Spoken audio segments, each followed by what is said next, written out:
What's going on, everybody? So we're just making sure that just give me 1 second. We're trying to make sure. So it's already offline. We still back? We still here? It's all right. We're doing a quick test run before we actually start doing anything. That's why I'm checking something real quick. Oh, that's my Facebook.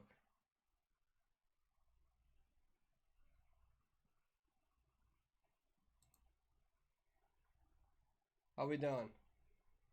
We having some connection issues? It's all right. I'm just doing this real quick. If it doesn't work out, then it's fine. Just gonna try to do something.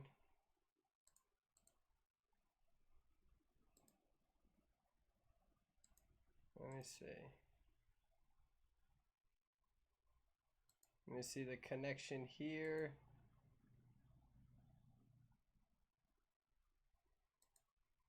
What's going on, guys?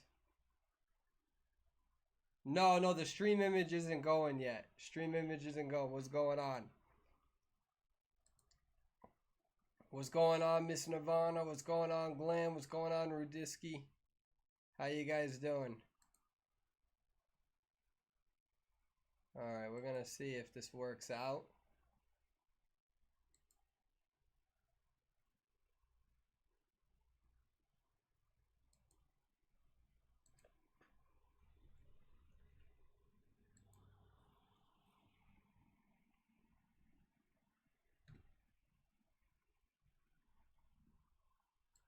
Let's see what's happening here.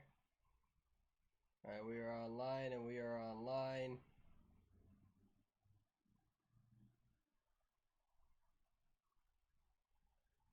Okay, so how are we doing? How's the is the stream? I know it's not supposed to be going yet. You guys have so much patience, do you know that? Alright, so everybody's asking why is Identity 5 not working? That's because Identity 5 is currently on an update, right? So that's why I'm doing a live stream today during that update, so no one has to be super alone. Alright, yeah, so no tournament, nothing like that. So yes, I'm excited for Blackjack, super excited for Blackjack. I just want to make sure that everything is working well. How is everything working? Everything working good? Yeah, we got an update going on right now.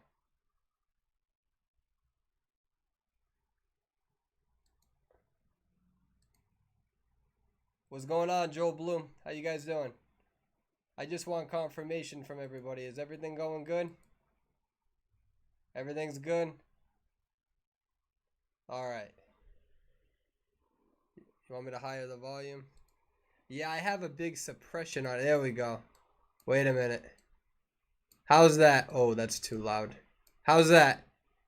Good?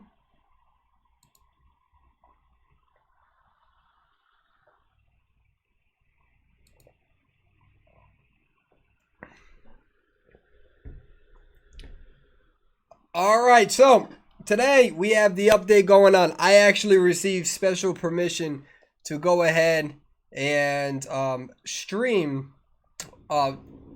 There's not going to be really too much noise from the game itself.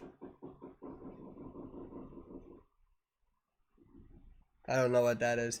There's not going to be too much noise from the game itself. It's currently muted, so we can do our little own commentary over it.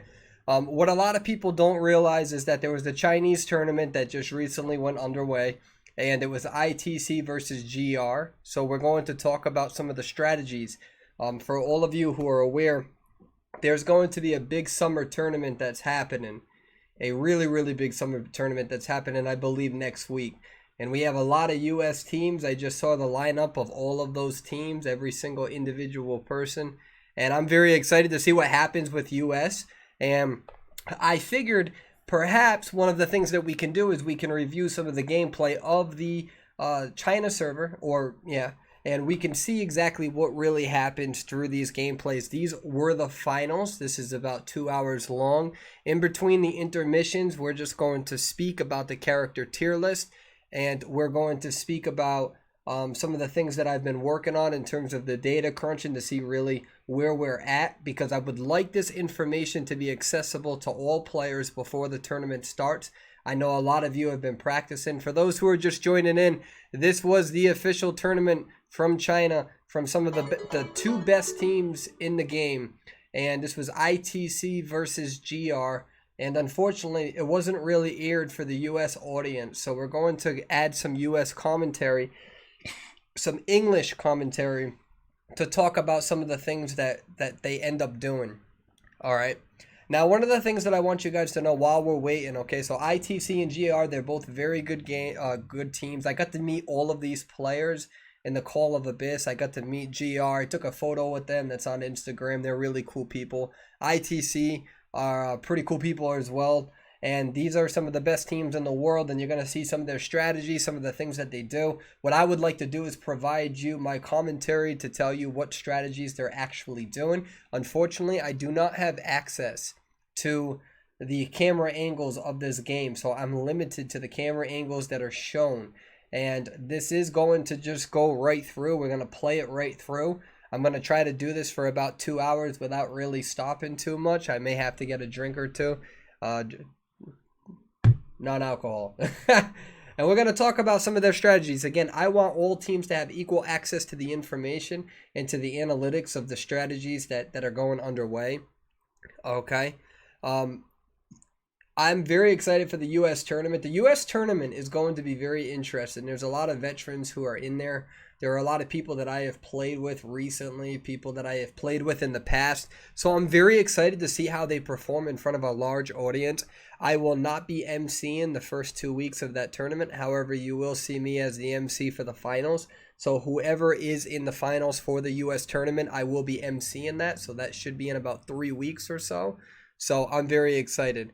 I believe that the U.S. tournament is going to start next week, and then it happens for 3 weeks. And you're going to have different MCs for each week.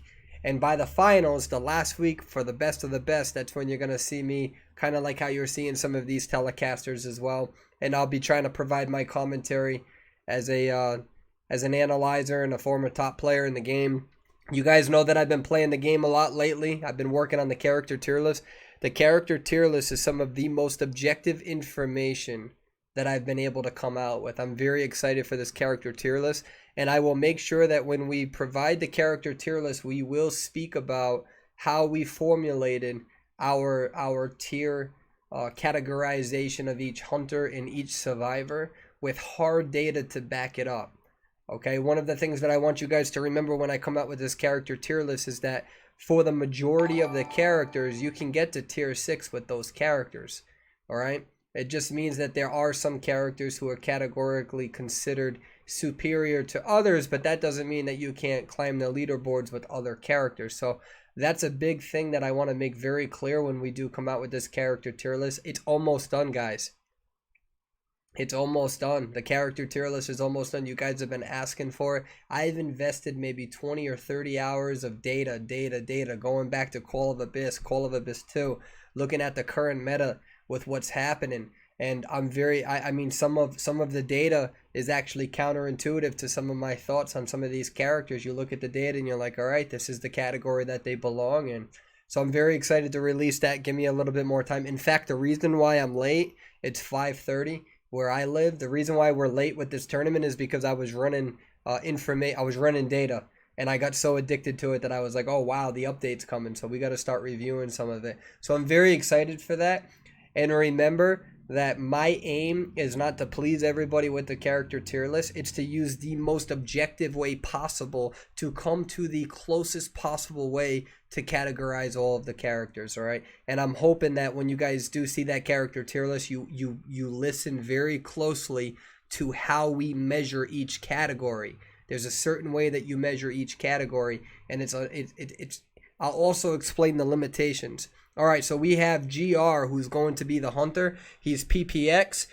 That's the Hunter 4GR, known as one of the best hunters, if not the best hunter in the entire world. And then we're going to have ITC as the survivors. This is the first round. It's going to be on Lakeside. So in the first round, the hunter can ban somebody. We're going to see Seer banned. Now, if you're asking what is Seer's category, I will tell you right now, Seer is an S tier character. When we talk about the character tier list, the difference between S tier and A tier, there's only one difference. Who other character is most likely banned? You're going to see that being Seer. You're going to see that being Mechanic. You're going to see a little bit of Prospector, not enough. A little bit of Enchantress, not enough. You'll see Mercenary. So we see ITC selected Mercenary. We see ITC also selected Mechanic. Right? These are two very, very important characters. Mercenary is also an S tier character. Mechanic is an S tier character. We see Prospector being selected. Prospector is most likely going to be an A tier character. Remember, A tier means that you can still use them in tournaments. They're super good. The only difference is that he's not usually a primary ban. And then we're also going to see Perfumer. And we will see the character tier list for Perfumer. And I'm going to keep that for the video because there's some in-depth analysis that we do in regards to comparing Perfumer with Enchantress and possibly a current meta change. And again, here we go. We have Dream Witch that's selected by PPX. Now remember, in top competitive gameplay, you want your hunter to tie. A lot of these survivors are waiting for their hunt. A lot of these teams really rely on their hunters to secure ties. You'll see that really what it comes down to in these tournaments is sometimes like ITC and GR, they'll go neck and neck. They will go neck and neck, and the only difference in 4 rounds is that one of them actually gets a 4-man win and one doesn't. Right? And that's how it kind of works in these tournaments. So it's very important that these hunters can at least secure 1 kill to prevent 5 points. Now, for those who don't know how the tournament is calculated for survivors, you get 1 point for every survivor that escapes. You get 5 points if 4 survivors escape. Okay? So if you eliminate 3, then they only get 3 points. But if they... if you eliminate 3, you get 3 points. If you eliminate 4, you get 5 points. So there is a big incentive to trying to get yourself or at least one member out of that game so you do not have to worry about the opponent receiving 5 points. It's the difference between losing. It's the difference between winning in this tournament gameplay. That's why a lot of you in rank mode, you're starting to see these survivors who are practicing this. They don't want any survivors to get away. They're waiting. They'll leave you on the ground and look for that last person, get them on the ground, go back, get that person on the ground, go back and finish the person. The reason why is because they're practicing for these tournaments. They're practicing in a way where they want to receive those 5 points. It is a big differential in these tournaments. And just so you know, both of these teams faced the team Ace. Both of these teams ended up beating Ace, and now they go against each other. Now we have a Dream Witch. Now, unfortunately, with this, how the camera angle is going, we don't see Dream Witch right away. We see where the 4 survivors are. All right, we see that Dream Witch is moving over here. She's going to go to this corner. This is a popular spot for hunters to go on Lakeside. Initially, they'll go to Shack to see if anyone's at Shack. However, this is a nice area for a lot of hunters because you don't really have much to kite with unless you have a left to right build. So a lot of people should know that Mechanic is usually built as a Tide Turner character. So if you have a Mechanic in that corner, you can usually easily kill her. It's really difficult for a Mechanic without a left and right build to kite, and most Mechanics do not build left and right. So what he's doing is he wants to take this puppet down right away. You take the puppet down, you know exactly where the Mechanic is. Remember, when you take the puppet down, the Mechanic is going to ping, and she's going to wait for that. And now also Mechanic has just wasted a lot in terms of that doll. However, the good thing, there's that ping. That's the ping, and what she's doing is she's trying to get her follower to come. And what she does is she keeps moving forward. So she's going to attach that to the Mechanic. The Mechanic is now leeched. And what she's going to do is she's going to use this follow character to get that next puppet. Beautiful job. Mechanic now has no puppets left in the game. That means that when one person is injured, she's going to be a very slow decoder for the rest of the game. And that's what a lot of Dream Witches will do. That's what a lot of hunters will do if they're capable of doing so, is you take out the Mechanic. For those who don't know, Mechanic traditionally has been one of the most important players since the first season. And here we go. She's going to get that hit because that was the follow leech. That is now disappeared. We have the regular followed waiting for mechanic. Now, this was a really good gameplay from PPX. What PPX did here is he knew that the mechanic was going to run back into the ship. So he had his leech follower take down the mechanic with that first hit. Mechanic was like, I need to get away. Mechanic decides to run into the ship. But guess what? That's where her follower was. There's a difference between the leech and the follow, and that's why they always prioritize getting that leech on you. All right, so this is going to be very good gameplay here. What PPX is doing is he's trying to push that Prospector back a little bit. And what he's going to do is he's periodically going to go back to this to see if he can get a hit. He doesn't necessarily want to use it on the Prospector just yet, because once you hit them, sometimes it disappears depending on which minion you're looking at or follower. So they go in for the rescue. We have now, by the way, guys, it's really hard to try to do this with Dream Witch because there's so much multitasking. All right, but what we do see is that we see that the mercenary has already been injured and she's trying to finish the mechanic. Goes in for the blink, beautiful 180, blinks 180, turns and hits. That's the sort of gameplay that you're going to see from these top tier hunters. The difference between a top tier hunter and a medium tier hunter is that they have mastered blink. They can blink and instantly do a 180 and hit you, and there's nothing you can do about it. That's why the win rates on the Chinese server are significantly higher than what they are with the survivors. If you look at the top 10 Chinese survivors, their win rates hover between 45 and 50%. You look at some of the top 10 hunters on the Chinese server, top 20 hunters, their win rates hover usually anywhere between, well, some are 35%, but most hover between 65 and 84%. You guys all know Alex. Alex's win rate is 84%. So now we have the mercenary that's down. We have the mechanic that was able to get away. We have this. So what PPX is doing with that Prospector is he's waiting for a Terror Shock. Now, what people also don't realize about Dream Witch is that you can pick somebody up and your minion, or in this case, your spawn, your leech or whatever, she'll actually keep running forward. So you can pick somebody up and then go to a different character and it'll just keep walking straight. And that's a very important skill. You're going to see that. Sometimes what happens is that with this Dream Witch, she'll pick them up, start moving towards a rocket chair, and then immediately go towards someone else. We may see it right now. She may pick it up. Let's see. She picks the mechanic up. Now, does she change? Yep, see how she changes like that? She's changing, and while she changes, her character is still moving forward, I believe. So it's a very, very high complexity skill. You have to time it correctly because you have to be worried about characters being able to struggle free. And that's what we're seeing here a little bit. Now, they are down to one cipher. They are able to pop the cipher, and the mechanic gets up. Now, GR is in a really tight spot, right? Now, what PPX is going to try to do is at least kill one person. He's going to try to at least kill one person so they don't get the 5 points. And that's what his priority is. If he can get a tie, that's even better. He just knocked the mercenary down. Mercenary will go down. He's multitasking, gets the blink, now gets the mechanic down. He's looking pretty good now. We have the mechanic that is down. We have a mercenary that's going to go down relatively soon. So in a situation where they popped the cipher machine and all 4 people were still up, PPX was able to multitask and do a really good job at trying to at least get one of them or 2 of them down. So he's going to get this mechanic. Prospector was going to try to go in for the stun. Mechanic, however, is now dead. And what now Dream Witch needs to do, now this is very good, PPX. What PPX was able to do is prevent the 5 points. That's the most important part. So the second most important part now for PPX is to try to secure a second kill. If you can get yourself in a position where you can secure the tie, that is what your survivors need.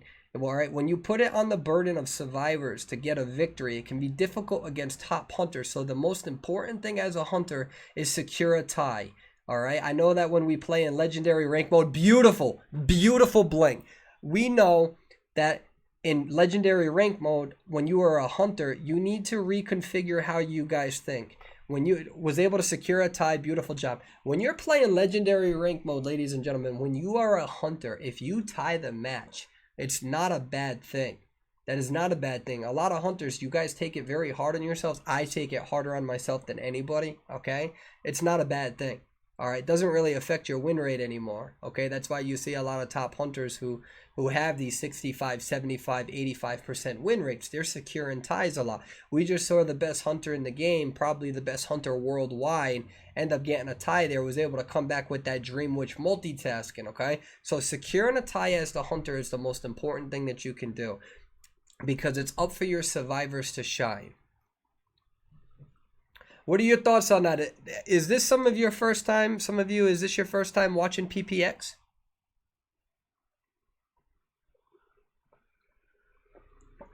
And the tournament, remember, starts. So AO will be competing in the US tournament. I'm excited to see AO. We're also going to see Team Astra. We're going to see Mumu's team.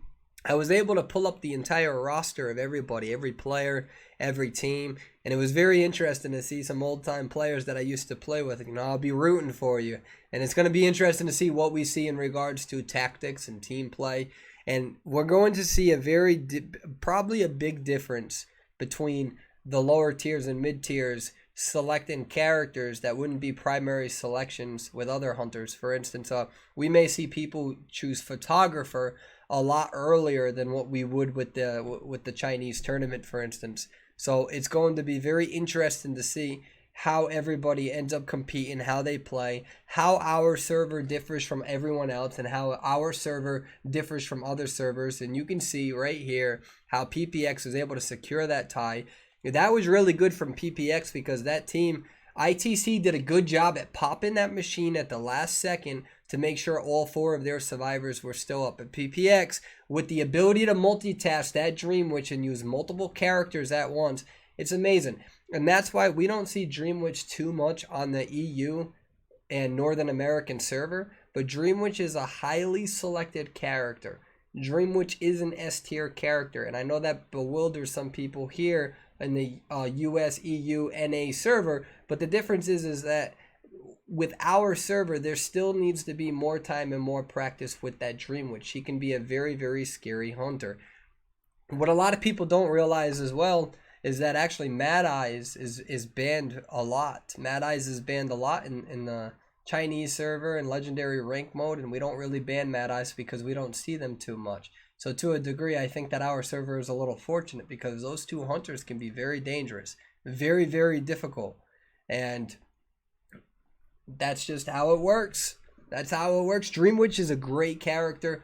Mad Eyes, we don't see the only thing that's troubling about Mad Eyes is that we don't see enough Mad Eyes in tournament gameplay. And the reason being so is that Mad Eyes is a very good hunter, but if you have a team with full voice comms, he can be very difficult to get the victory for some people. You have some of the best hunters in the game. I believe over in the China server, the number 4 hunter overall is Mad Eyes.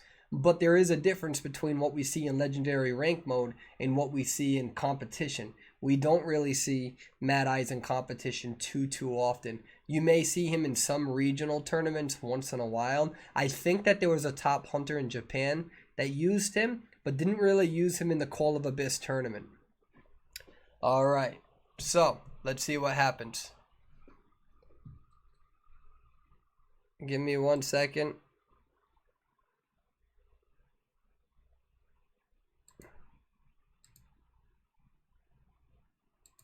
I'm watching.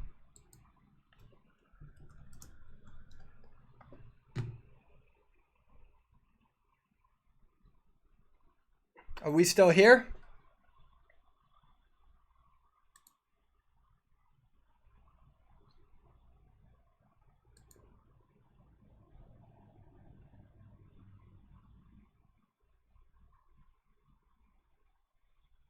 Okay, we good? All right. Everyone's freaking out. Okay, is it lagging still?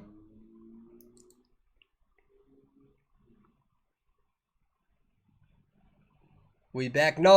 I stopped the video, guys.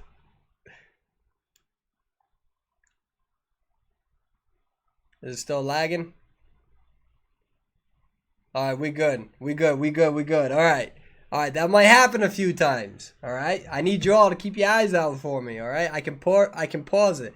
All right, you can usually tell if it's lagging by my face. Okay, if I stop moving, then that's one thing. If the video stopped moving, then that might just be me pausing the video.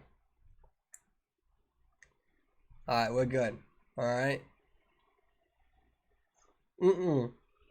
No, often that can be my Wi-Fi. So will photographer be A tier on the tier list? So this is a discussion about the tier list, ladies and gentlemen. You can ask me about any character right now. I can tell you where we're leaning. Photographer will be most likely an A tier character, yes. Your S tier hunters will most likely be Dream Witch, Ripper, and Spider. You're going to see in this tournament that those are the three most banned hunters. There's a reason for it. So the difference between S tier and A tier is what are the characters that are most likely going to be banned. That is why they are special. That is the difference between S tier and A tier. That doesn't mean that you cannot win with A tier. When you look at the Survivor tier list and you see S tier and A tier, it does not mean that those characters who are in A tier are not tournament worthy. It means that they are less likely to be banned than the S tier, and S tier characters bring some sort of some sort of specialty to the table. So with photographer, you're most likely going to see an A tier out of him. And again, you're going to see that Seer is going to be primarily banned. So this is a tactic that both GR and ITC use. They don't like the fact that they have to go and hit somebody three times. These are really good kiters. These kiters know how to kite very well. And so what they do is, the idea is that if you're using Dream Witch or Ripper or somebody, you get rid of that Seer Owl, and now it's just a regular 2-hit process. So what a lot of the top Chinese players are doing now, what you're seeing is they're prioritizing that Seer ban. They do not want to have to hit somebody 3 times in order to get them down. That is why Seer is getting banned. All right. And then what you're most likely going to see later on in the tournament, you're most likely going to see Mechanic banned second because of the decoding speed. All right, we see that Mechanic is chosen. We see that Prospector is chosen again. We see Mercenary. Most likely we will see Perfumer. Perfumer is a really heavily utilized character. I can't remember if they end up choosing her. I know that she's selected around 95% of the time. Yep. And then we're going to have Perfumer here. Perfumer is really, really good. And we will see what he is going to select. In round 1, survivors do not get a ban. Hunters get a ban. That's something that has been the way of the tournament since October when we first hosted the US tournament. And now we have Spider being selected. Spider is going to be used on Lakeside. Very interesting choice. I see that your Prospector will be A tier. I see the question over there. Yes, Prospector will be A tier as of now. Remember that these character tier lists, once I release them, I am going to keep up with them month to month. So you may see changes once in a while if the data suggests that it's accurate. All right, so we are waiting. What other questions? Prospector is not S tier. He is not an S tier character. That is not correct. Sometimes he's banned. Sometimes he is banned. Okay, but as of now, he's not an S tier character. He's not a priority to ban. You see more bans out of Mercenary, more bans out of Mechanic, more bans out of Seer. Okay? Now remember, just because a character is S tier doesn't necessarily mean that you cannot win with an A tier character. It just means that hunters are banning those characters for a specific reason. Seer is an S tier character. You have Mechanic as an S tier character. Now, that is not the only way that we define S tier. It is one of 2 important variables. Which characters are selected the most with the highest probability to win, and which characters are banned the most. So you can have a character like Perfumer, who is selected way more than Prospector and Enchantress, but not banned as much, but has an overall win rate that's higher. Okay, so what you're really going to see is Mercenary. Mercenary is usually not banned first, but he's an S tier character because he's the best rescuer in the game, and he's used in almost every single tournament. All right, so here we go. I didn't start this, but somebody already got injured. I don't know what happened with the technical aspects, but Prospector already got injured. So now what we're going to have is the Spider going to try to catch up. Prospector needs to be a little careful because he can use these webs to his advantage, and that's exactly what he's going to do. Already has the blink, so already gets him down. We're at 5 ciphers already. That was a very, very good blink. Prospector probably will. I think Spider got that blink right at the 60 seconds. Don't ask me why this happened, but 1 cipher is already down. So what happened is that with the technical aspects of this tournament, there was probably a big delay while the MCs were talking. So while the MCs were talking, that's not MC's fault, by the way. No one yell at the MCs, please. Yeah, they were just waiting. So beautiful body block. Gets the hit, does the body block. They're down to 3 ciphers already. And what he's going to try to do here is he's going to hit that mercenary and force the mercenary to go in for the rescue right away. This is a new strategy that some hunters do where they don't try to get the terror shock all the time. Because when they try to get the terror shock, what's going to happen is that they're wasting all that time. So some strategies that they'll do is they'll try to hit you to cause you to rescue ASAP, so there's less waiting. We have the mercenary down, and we also have the prospector who went down once. However, they're already at 3 ciphers, so Spider needs to get him on the rocket chair. You can imagine that somebody probably already transitioned, and we can look down there. I think actually that the no, it didn't. Everyone's still over there, so mercenary is probably going to... Let's see, GR is already down. I don't really know what exactly they're going to do. They might wait for the mercenary to get up and go for the rescue.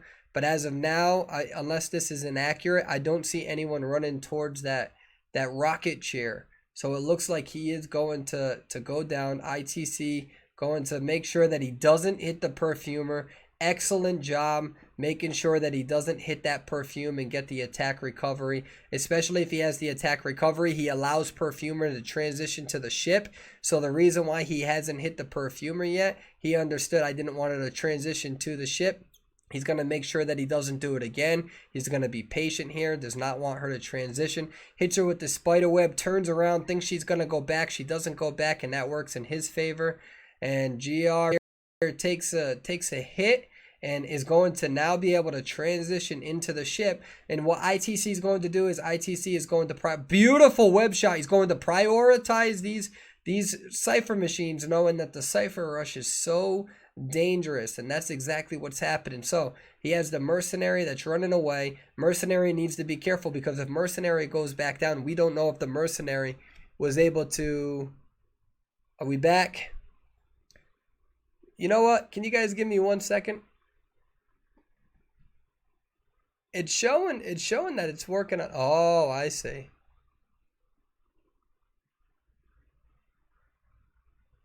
Okay, give me a second. I paused this. Can you guys give me 1 second?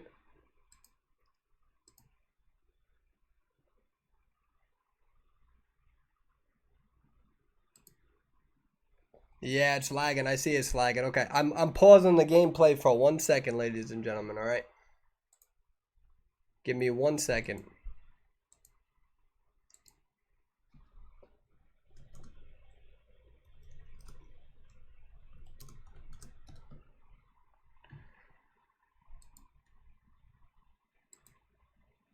Let me test something here. Remember, guys, I've only been here at this place for about a week now. So what we're going to do is we're going to see if this helps the stream.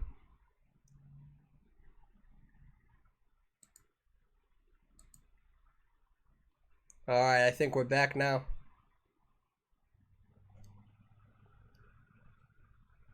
Give me 1 second, guys. Just checking out the technical difficulties. All right, guys, we're going to see if this works now. Can you guys hear me? Are we good? We caught up with the stream? Hi. No, I'm still here. Hopefully that's the last of the technical difficulties. I think I figured out what the issue was. All right, we good? Okay, I'm not going to lie. Sometimes, do you guys want to know what's happening? Okay, so here's what's happening. The problem that's happening, ladies and gentlemen, is that I was trying to stream on Twitch and YouTube, which when I try to do both, I don't have enough bandwidth with my data apparently with my connection. So it doesn't go through, so it starts to lag. So usually I prefer Twitch, but today we'll stick with YouTube. Usually my personal gameplays I keep on Twitch. So I might keep my personal gameplays on Twitch, and I might keep the public stuff on YouTube. All right, so here we go. He's going to use his spider, trying to get this puppet down. All right, puppet's actually doing a pretty good job at kiting right there. Not that bad. But they have 3 people down. At least spider has prevented the 4-man escape, right? So we have 3 people left. Most likely in these situations, the hunter at least ties the match because that's why they select detention. Okay, so in this situation, you can almost guarantee that the spider is going to get at least a tie. And the reality is that not only is he going to be able to get a tie, but will he be able to pull off a victory? And that's what ITC really wants to do, especially against GR. GR won against the Call of Abyss.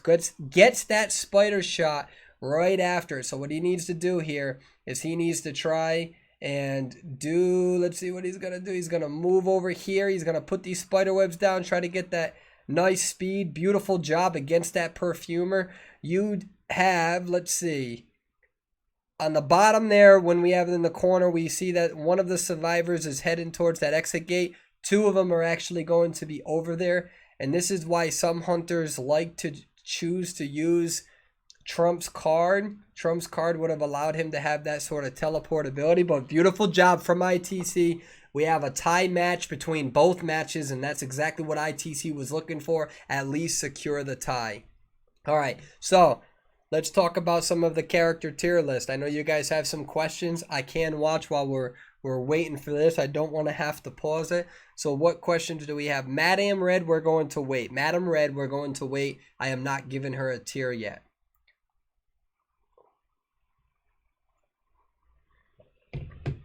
What questions do we have in regards? Do you think Madame Red is S tier? We don't have enough data. We look for data. That's the difference between our tier list, is that we try to use as much data as possible. So if you disagree with it, you're disagreeing with our methodology and data, which is perfectly fine, but at least it's objective. So Wildling's going to be very interesting as to where his placement is. The highest potential of Wildling, I mean the highest, we're still debating this, would be B tier, but most likely we'll see him in C or B. We're running the hardcore data on him, but he's definitely not higher than a B tier character. Not as of now. We have objective data to support that, and just stay tuned. I'll explain at least the best data that we have that can actually measure Wildling's worth. It's not perfect methodology. No methodology is ever perfect, but it's the best that we can come with to objectively measure something. All right, remember that when it comes to research, whenever you read a research study, whenever you conduct research, if you're in the science field, all right, or if you ever go for your master's degree, there's always a limitation section, right? Like when I did my research for my master's degree, I had to come up with a limitations method that essentially said, hey, by the way, this is why my research sucks. Every researcher does that because it shows the next generation or the next researcher, or it's a inclination to myself, this is how I need to make research better. Hey, in the future, maybe we should measure it this way, maybe, right? There will be a limitation section to the methodology that we use and say, hey, this might not be the best way to measure skill, but it's the only numbers that we have to judge the Wildling based off of, okay? Let's see, is the tier also decided based on the amount of roles the character can perform? No. It's based on hardcore numbers, not based on how people perceive a character can be utilized. Are you going to post, I'm trying to read these guys, are you going to post your tier list as a video? Yes, I will post an independent tier list. What tier is Explorer? So Explorer is a little difficult. We already have the most objective tiers down between the top characters. It's all of those like little characters that nobody realistically uses that's a little hard. And so we have to use, again, something that we can measure, right? And I don't want to tell you how we're measuring that right now, but, you know, he's definitely not a B tier character. I can tell you that much. You have S, A, B, you have a C tier, and then possibly a D tier, and we might leave it at that. Is Enchantress and Prospector S tier? They are not S tier characters, not as of now. Enchantress has the potential to be an S tier character in the future if she's not nerfed, but as of now, she is not an S tier character. Perfumer is actually utilized more consistently than Enchantress. Remember that when we compare S and A characters, that does not mean that A characters cannot be better. That does not mean that A characters cannot be destructive. That does not mean that A characters cannot damage a hunter.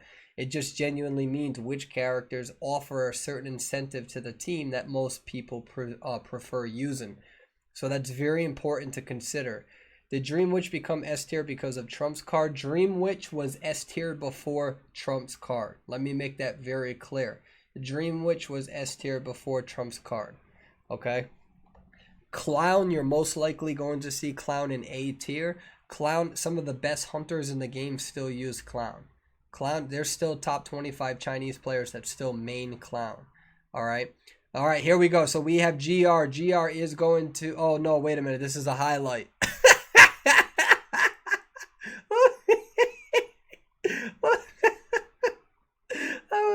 I hope I don't do this when I go MC the tournament.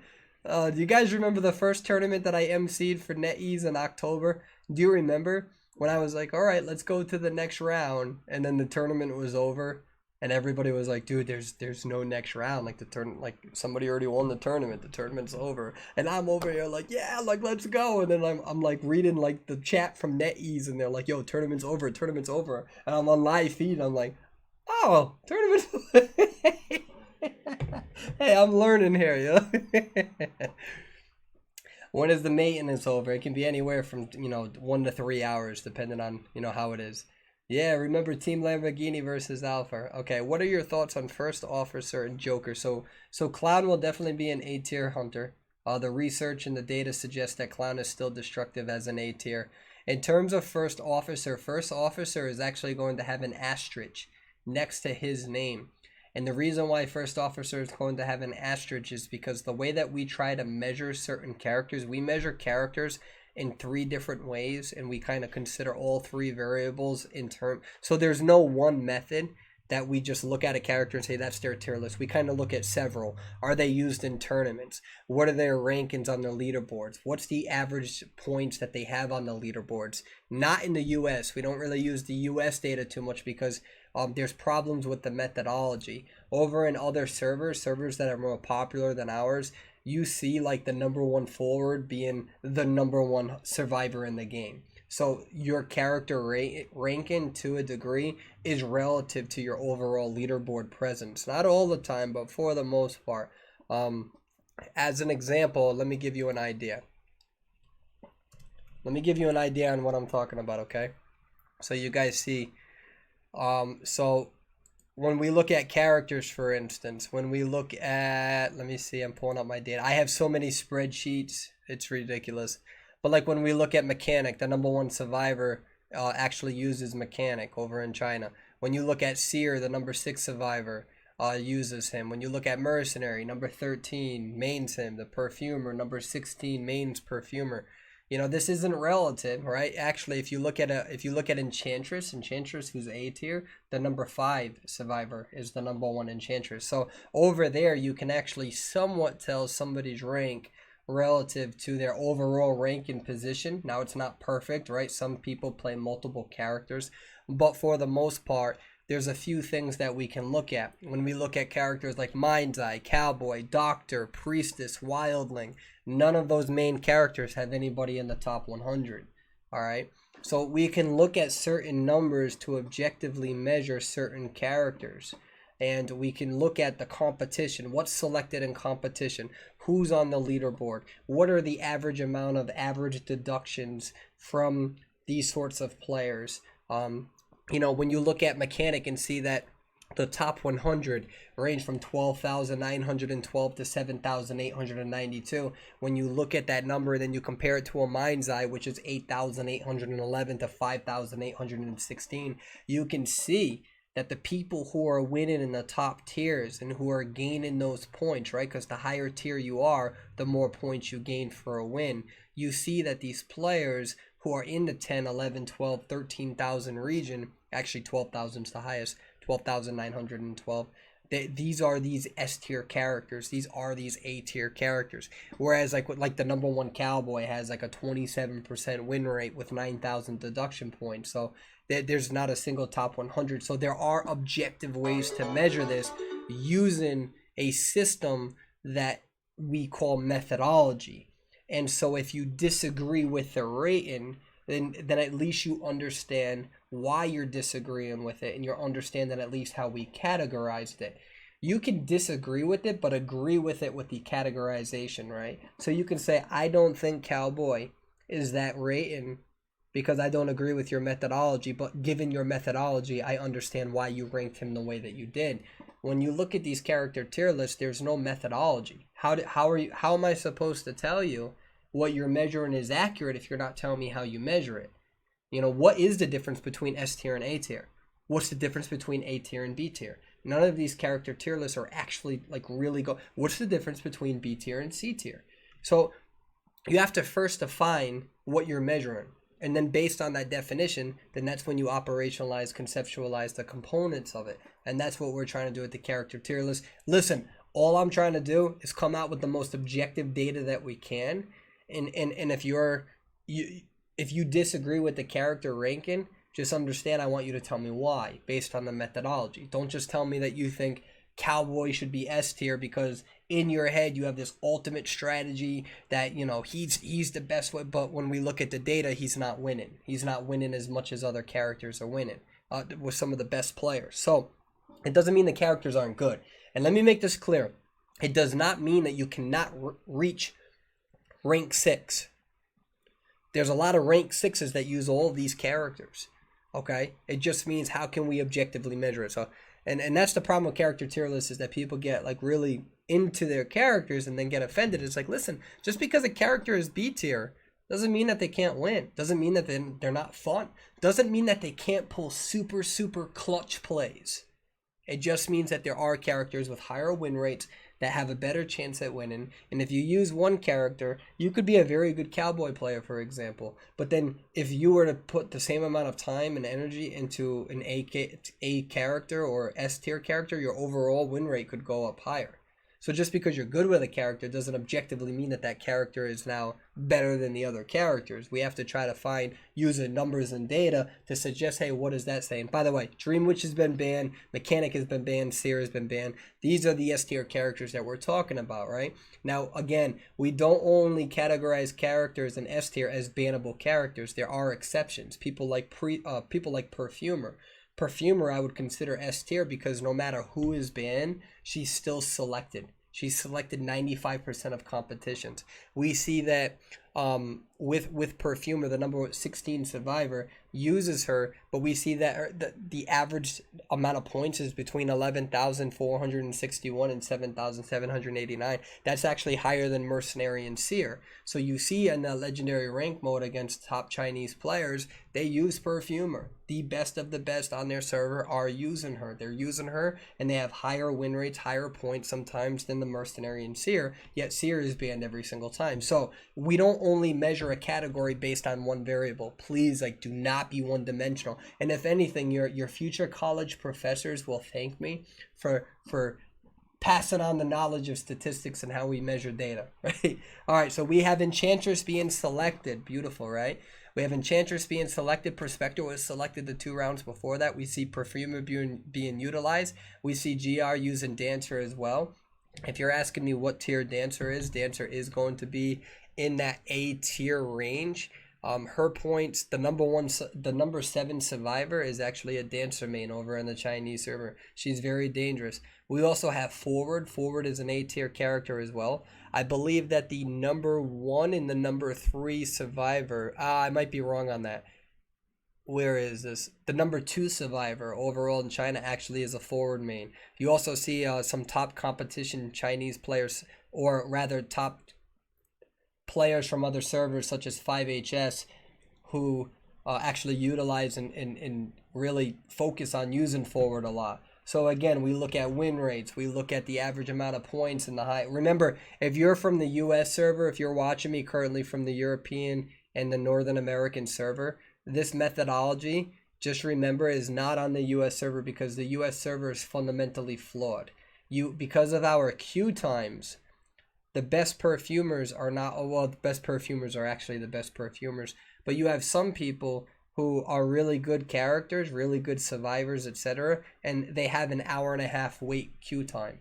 Whereas over in their server, that doesn't happen. You get a match instantly all the time, even as top 1, top 2, right? So the methodology doesn't really apply to our server in regards to looking at the average amount of points and seeing, hey, who's on the top of the top. And that's something that you have to understand, the difference between our servers and why we use this methodology, because there's a bigger sample size. Here we go, basic research lesson. You're going to learn this in college if you guys choose to attend, right? The bigger the sample size, the more, I don't want to say reliable, but because it depends on how you measure it, but you always want a bigger sample size, right? Oh, you always want to look at that N number. If you have a sample size of 5 and somebody comes out with a research study saying something cures cancer and they only cured 3 out of 5, and that could have been because of other treatment methods, it's not substantial enough. Here we go. Let's get into the match. We have forward, perfumer. We have dancer and enchantress. So now this is a common strategy with dancer. Dancer actually puts her box down right away. You see this?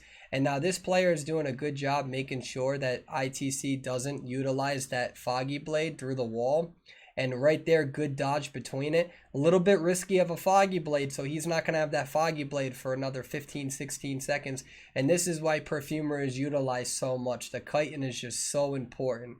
This chitin is so important in regards to using your perfume correctly. Goes for the swing, misses the swing. Thought that he was going to go in. Gets that nice, beautiful hit through the wall. Good foggy blade. He's going to go around. She's going to use this, but he's going to have speed. He's going to probably, what's he going to do? Nope. Does not decide to go after that perfumer over there. Perfumer did a good job at timing that correctly. Needs to worry about the forward. Forward's getting himself into position. And we have to see if the forward meta is going to change. We do see Ripper use an excitement, so you can expect trump card being used by ITC. So he's going to take this pallet down, and what he's doing is that he's trying to convince the forward that I don't have excitement. That's why he's not hitting the forward right away. And that's a common strategy with high-tier hunters. They actually don't pick the survivor up right away. If you're a forward main and the hunter picks up survivor, then he might not go after you right away because he knows that you're cocky with that excitement. This is also another strategy that a lot of top tier forwards will use. That was a good block from the forward. Forward will wait for you. Forward will wait for you to put somebody in the rocket chair and then decide to go in for the hit. So what happens is you put somebody through the rocket chair and he immediately stuns because he knows that he is guaranteed to stun you. It's a little risky because he's not waiting for that rocket chair to build up. So in essence, what ends up happening is that people are no longer able to decode for as long and as comfortable as what they normally do. And it's a common strategy with the forwards to really do that. Some forwards, what they'll do is they'll start the dash, they'll circle around and then hit you for a longer stun duration. But we didn't see the hunter, we did not see the forward end up doing that. Now, what we see is GR, they're in a very, very tight situation here. They have somebody in basement. The Ripper knows most likely they're not going to go in for a rescue. He's waiting for that tinnitus. You cannot see it. Neither can I because of all of the overlays that they have. And you see that this is a common strategy too, is that in this case, survivors are going to go for the tie. They're going to try to secure a tie, because at this point they know that if he has detention, he's most likely going to at least be able to kill one more person. So what they're going to do is, instead of trying to go in for that complicated rescue, what they do is they try to really heal each other up, get each other ready, keep decoding so they can catch up with the game progression, especially when people have increased decoding speed. I'd like to go back to one of the strategies that Dancer does. If you go back to the footage, you'll see that Dancer immediately puts a box down. And that's a very popular strategy. Beautiful foggy blade through that wall. That's a very common strategy. You'll see a lot of EU, NA Rippers also do that move. When you hop the window, they know they have enough time. We call that a crutch. It's called a crutch spot. And a crutch spot is, if I know as a Ripper that you're going to climb something, you're in a crutch spot. Let's see if he goes. Beautiful job. So what Enchantress tried to do, Enchantress was hoping that she could get that stun in time. Now, I don't really agree with the idea of just standing out in the open like that, because he was able to get his foggy blade in time. But that's why the Enchantress was trying to go for the stun. You see the forward being pushed back a little bit. He's waiting for his foggy blade, gets the foggy blade, and he's going to try to follow up. He needs to make sure he doesn't hit too early. Beautiful job. So what the forward tried to do is forward tried to hook in the corner of that rocket chair, hoping that the Ripper would actually swing on the left side. All right, so on that rocket chair, what you do is you hook around and go into the corner. right? So you hook around. So if this is the rocket chair, you're running this way, you hook around, hoping that the hunter thinks that you're going to go right for the save, and then he ends up hitting the left side of the rocket chair, and you're crouched on the right side. However, the hunter was able to expect that, and what he did is he went all the way around, and he was able to finish up that hit on the right side and did not trigger a hit against a rocket chair. All right, let's see what happens here. So we still have one character down. Actually, we have two characters who are in the chair. So this is a very important part of the gameplay. So GR, all they have is a Dancer. Now, this is why Dancer is A tier, okay? Dancer is very destructive. She has no nerfs really anymore. She's one of the best kiters. She's a great decoder. She's technically the third fastest decoder if you decide to use your red machine. But usually you don't ever really want to use them, to be honest with you. And so what Dancer's going to do is she kind of puts this down because she knows that she can kite in this area. Does a great juke here. Now remember, this Dancer needs to get away. Was able to get that first hit on the Dancer. This Dancer needs to get away. She knows that the basement is right, or rather the dungeon is right here. So because that Dancer was able to put her box down, she was able to get away, and she was able to secure a one-person escape, which prevented ITC from receiving 5 points. That was a super important play in this tournament. Super, super important play, and it's one that only really happened because that was a Dancer. That Dancer was able to kite that Ripper. That could have been very difficult for a lot of other survivors who gets hit with a Foggy Blade and follows up before you get to that. Very, very, very important. Very, very important play. One of the most important plays of the tournament was by that Dancer. People don't actually realize that, and you'll see why later on within this tournament. All right. So while we have an intermission, what are your questions? Lizard Boy. I don't have a tier for Lizard Boy yet. He's going to be worked on soon. He's also going to have an asterisk next to his name.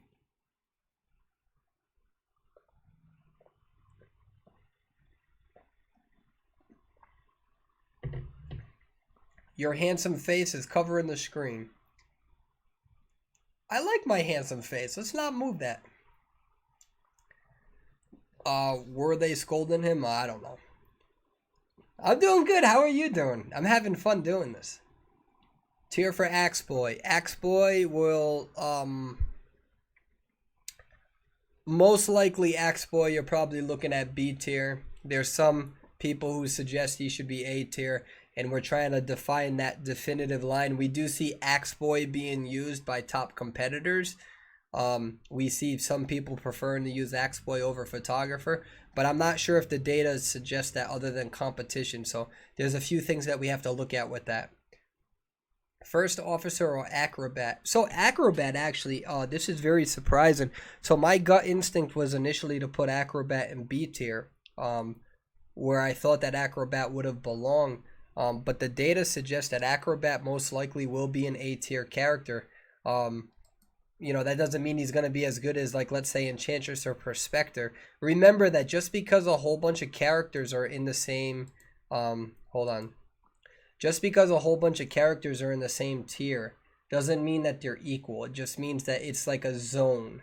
It's like, I'm not about to do S, A plus, A minus, B plus. It's two. So you'll have people who are generally, okay, so anyways, with Acrobat, not only is the number 34 survivor on the Chinese server an Acrobat main, but he actually has technically the best survivor. There's Acrobats that are higher than the best Prospectors, so which is very interesting. But I don't know. Acrobat as of now is a toss up between B and A. What I will say is that there's a lot of data that suggests that he deserves to be an A tier. But what I want an Acrobat or, like, let's say an Enchantress. Well, the data suggests that Enchantress users are higher up on the tier list. One of the things that you need to remember too is that Acrobat is a newer character. That's something that you have to consider with the methodology. When you consider these newer characters, it's a double-edged sword. It either means that the character has more potential in the future because people are still trying to perfect their strategies, or it means that the character is actually plateaued, and in the future their character ranking will decrease because hunters actually get better at countering them. So it can be a double-edged sword. So all of these newer characters, that's what makes it very uncomfortable, trying to use the data. There's a good chance that Acrobat might be B tier. We're still running some of the data on this. We're trying to come up with the most objective way, and I am going to probably come up with certain percentages with each character, telling you what the confidence interval is. I don't want to use that term though, because there's an objective way to measure that. But it could mean, hey, you know what? I'm 95% sure this character belongs in this tier based on the data. But this character here, we're 90% sure, which means that it's more susceptible to disagreement, which is perfectly fine with the tier list. But again, our way of going about it is to try to use the most objective data possible. And if the data changes, then so will the tier list. That you have to look at the tier list as a living document, and that the tier list will change as we get more data, as our methodology improves. But for the most part, I feel pretty confident with the majority of where everyone's placed on the character tier list based on the most objective data that we have. And again, that's the difference between just saying, oh, I believe this character belongs in this tier. Well, why? Why does that character belong in that tier list? Just because you like them? Skin doesn't equal skill. What tier is Doctor? Doctor is very interesting. Doctor is going to be a very interesting character to go for the categorization, because the most likely Doctor will be B tier. And really what we try to say is B tier and up, you can expect to really be played in legendary rank mode. B tier, A is like where the juice is. S is like the best of the, who's getting banned, like Dream Witch, Mechanic, Seer. You can't compare those to characters like Coordinator. Coordinator can be an A tier character, but it doesn't mean she's S tier. And then what's the difference, again, between the A tier and the S tier? So we give you something to measure it with. And I'm very interested to see what the feedback will be with that. But in regards to Doctor can be a very big counter strong play. However, there is no top 100 Chinese player that prioritizes using her. And that's really a big difference between A and B tier as well. We are trying to see which characters are, getting to the top. You got to remember, it's super competitive on their server. People will do whatever they can to get to the top of that leaderboard. And when you're seeing the same characters selected and the same characters being utilized for the top 100 with some discrepancies, we're going to consider that with the methodology as well. So Doctor will most likely be B tier. She's not an A tier character. There are definitely better selections. But she'll probably be a B tier character. She can still be utilized. She'll probably be in that same category as Cowboy. Cowboy doesn't have a top 100 player. You'll probably see Mind's Eye. So these are players. Remember, we actually show respect to the characters. These are players that you can still use in rank mode. We're not saying don't use B tier. We're just saying that we are most likely not really going to see them in competition anymore. Priestess isn't really used because of her nerf. So you'll probably see like Priestess in B tier, right? Thank God I didn't come out with that character tier list before, because she probably would have been S tier given how she was played in Call of Abyss 2. But she's been nerfed. Like crazy, thankfully. Dream Witch has been banned. We see Mechanic has been banned. Seer has been banned. We have Mercenary. We have another Enchantress. We have a Prospector. And we have a Perfumer. And this will be some very interesting gameplay from ITC. They're really going to maximize that stunning potential between that Enchantress and Prospector outlook. So we'll see how they play. One of the things that will be interesting is to see if Enchantress eventually replaces Perfumer, because although she doesn't have the same kiting potential technically, I guess you could say, as Perfumer technically. The difference is that with Enchantress you can stun and really cause havoc on that hunter and do a lot of suppression. You're going to see a lot of Enchantress users being utilized on, like, let's say Arms Factory, where the map is small and it's easy for the Enchantress to somewhat try to harass the hunter. So we'll see what the meta is shaped up with in the future. This is one of the few tournaments where we actually see Prospector and Enchantress being utilized, because they weren't being utilized in other previous tournaments. Because usually when a tournament starts, you can't, like for instance, the tournament in the US, Madam Red is not going to be allowed to be used because we start the tournament without her. So in 3 weeks, when she's already released, she's not allowed to enter the tournament. So some of these tournaments that we were seeing were utilized before Prospector and Enchantress. So this is one of the few times we have actual objective data on there. Forward, you're probably going to see A tier. You see him in competition. You see some of the, I think 2 of the top 3 survivors in the Chinese server use him. He's a good character. You got to be careful about Trump's card though. Trump's card may change that. We'll have to see. All right, so here we go. So you see the spider conserving those spider webs. GR is not PPX is not using them unnecessarily. He knows that when he sees a survivor, he's gonna have to use them. Some spiders use their spider webs, their traps, to catch up to the survivor early game, or to transition to a survivor. Don't do that. See how he's not using his webs yet? He's waiting. He's letting them build up, and he's gonna set his trap here so he can get this Prospector and be able to catch up. And that's why he's not wasting his time. See that? And he's able to secure that first hit. He had a lot of reservation with those webs. He didn't just start throwing them down inside the church. That's one of the big key components of using this. Now here we go. Gets the hit. Let's see what Enchantress tries to do. Oh, Enchantress misses the Enchantress misses the stun. PPX was able to go, oh, that's going to really put ITC in a very, very troublesome spot. That was a really, really, really unfortunate move. Spider was able to really get through that pallet with just enough speed to avoid that stun. That can be very difficult sometimes trying to time it. You try to time it, you try to maximize that stun potential, and sometimes you just don't time it correctly. It does happen. I've been there before, and every other high tier player, medium tier player, low tier player, we've all been there. Let's not pretend he's going to hit. He tried to body block the mercenary, wasn't able to get it there. Enchantress does her stun, buys enough time. Beautiful stun from the mercenary. Spider was hoping that the Enchantress would go for a stun right there. She would have died actually if she did. And so is able to hit the mercenary and trying to catch up to this Enchantress. This is going to be a very tight squeeze to see if he can get it. And he got the hit. Beautiful hit. Enchantress goes down. Mercenary goes down. They are at 4 ciphers. PPX is in a very, very favorable situation. Important for PPX to try to at least get a win. A lot of these matches has been ties. He's going to relocate her out here. It's a lot more. Remember, the difference between a Ripper and a Spider is that a Spider has the ability to body block certain areas. So what he's going to do is he's going to set up his traps. These are the traps. Yep, so we'll see what this Perfumer is going to do. Perfumer is going to try to time this correctly. PPX is going to wait for it. Ends up hitting her. What's going on? He's up. Here we go. Here we go. Is he going to do it? Oh, this isn't. Oh! He gets the terror shock. That was so important. Look at the patience. Look at the patience in that terror shock. All right, hold on 1 second. Hold on. Let's pause it. Let's pause it. We are pausing.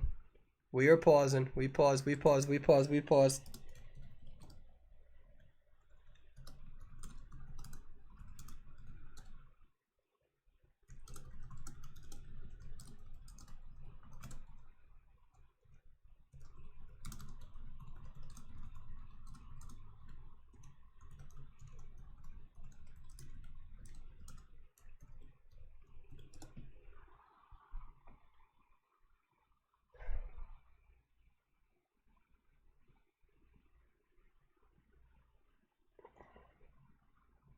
All right, give me a second.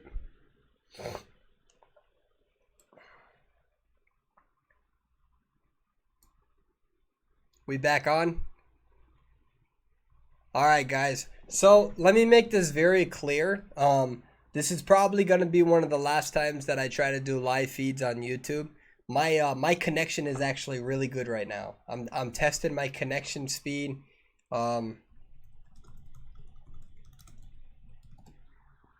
Let me see real quick.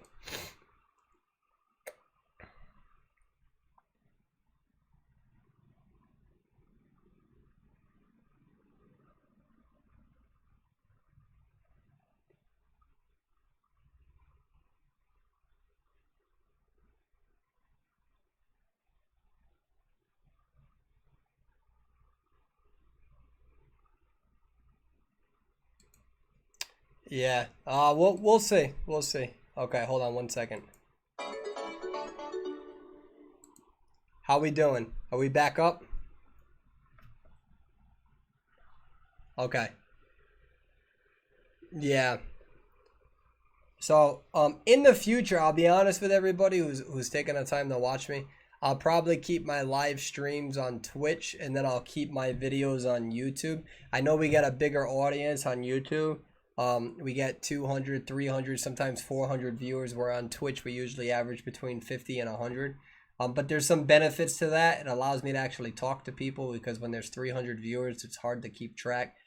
And also, yeah, stuff like this is happening. This doesn't happen on Twitch, so I'll figure it out. Okay, you guys ready? So we're going to restart this spot. We have Spider, who is going in. I'm going to make sure. Give me a second.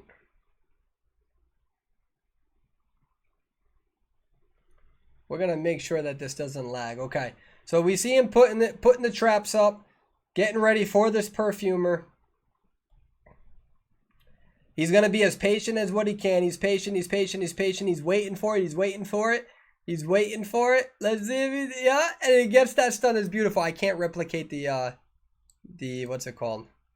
Yeah, I can't replicate the energy again. I already did the energy. You know, if I do it again, then it's just fake. Nobody wants fake energy, okay?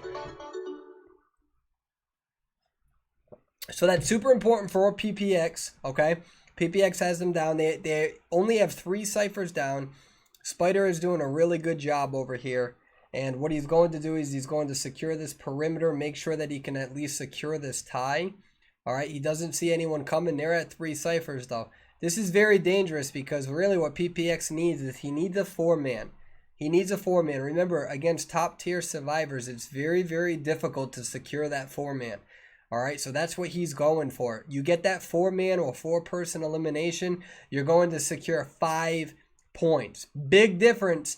Remember, ITC almost secured a 4-man, but the Dancer was able to do a good job at kiting, was able to get away, and was only limited ITC's Hunter to 3 points. PPX right now wants those 5 points. It's a big point differential, and that's what he's going to go for. So he's going to try to catch up here. Beautiful elbow pad from the Mercenary. Mercenary, unfortunately, brought the Survivor over to the other Survivor. Or rather, brought the Hunter to the Survivor. Beautiful blink. Does a good blink there. Mercenary is going to go down. Prevents any sort of rescue. And he's going to move on. And he's going to try. Now, look at this. This Prospector is hiding. The Prospector hid behind the tree. That was actually funny. So what Spider is going to do is Spider is going to use that tinnitus to try to locate where this Prospector is going to be. And Prospector was able to move from that tree. However, he can probably hear some of the footsteps. And now you have the Spider going to catch up to this Prospector. Allows the stun to happen, right? He's going to spam these stuns. Beautiful juke right there. Does a good job there. Now he needs to be careful. Is he going to be able to relocate? And it's going to be very difficult. He throws that down. He's trying to hit that wall. Trying to get that stun again. But the problem with trying to do that stun there is that it's going to be difficult for him to find a route. So what Spider is going to do is Spider is going to try to hit him. Hits him. And now what Spider might do is go back. Oh, they just decided to surrender. And there we go. A 4-person elimination secures 5 points for his team. That is huge. All right. I have to itch my nose. Very good job. All right. What other questions do we have? I don't like that no one really interacts on YouTube in the chat. Yeah, the YouTube and the Twitch is more of like a family community for sure. I'll be honest with you. We're all tight knit. Y'all gotta deal with me yelling all the time and watching my rank gameplay, and you know y'all see the attractive and unattractive sides of me, and that's why y'all my family. That's what I appreciate. Any thoughts on Mind's Eye tier? Mind's Eye will definitely be a B tier character.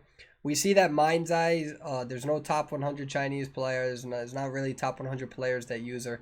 And can she be used? Yeah, for sure. You can use her. She has some pros and some good pros to her. But she's definitely not an A-tier character. We don't see her in tournaments, and she's not really utilized that much, except sometimes from the U.S. Let me see. Let's see. Are you going to play blackjack with subs or friends? I don't know. I'm not sure if I'm going to tonight. Dancer will be A tier. We literally see GR right now winning this tournament right now because of Dancer. Coordinator is not going to be B tier. Coordinator, there's a good chance that Coordinator is going to be A tier. That flare gun can really help you early game. Coordinator also, the number 8 survivor uses Coordinator. There's a reason for that. Uh-oh, hold on. Nope, wrong one. Sorry. I'm still trying to get this down.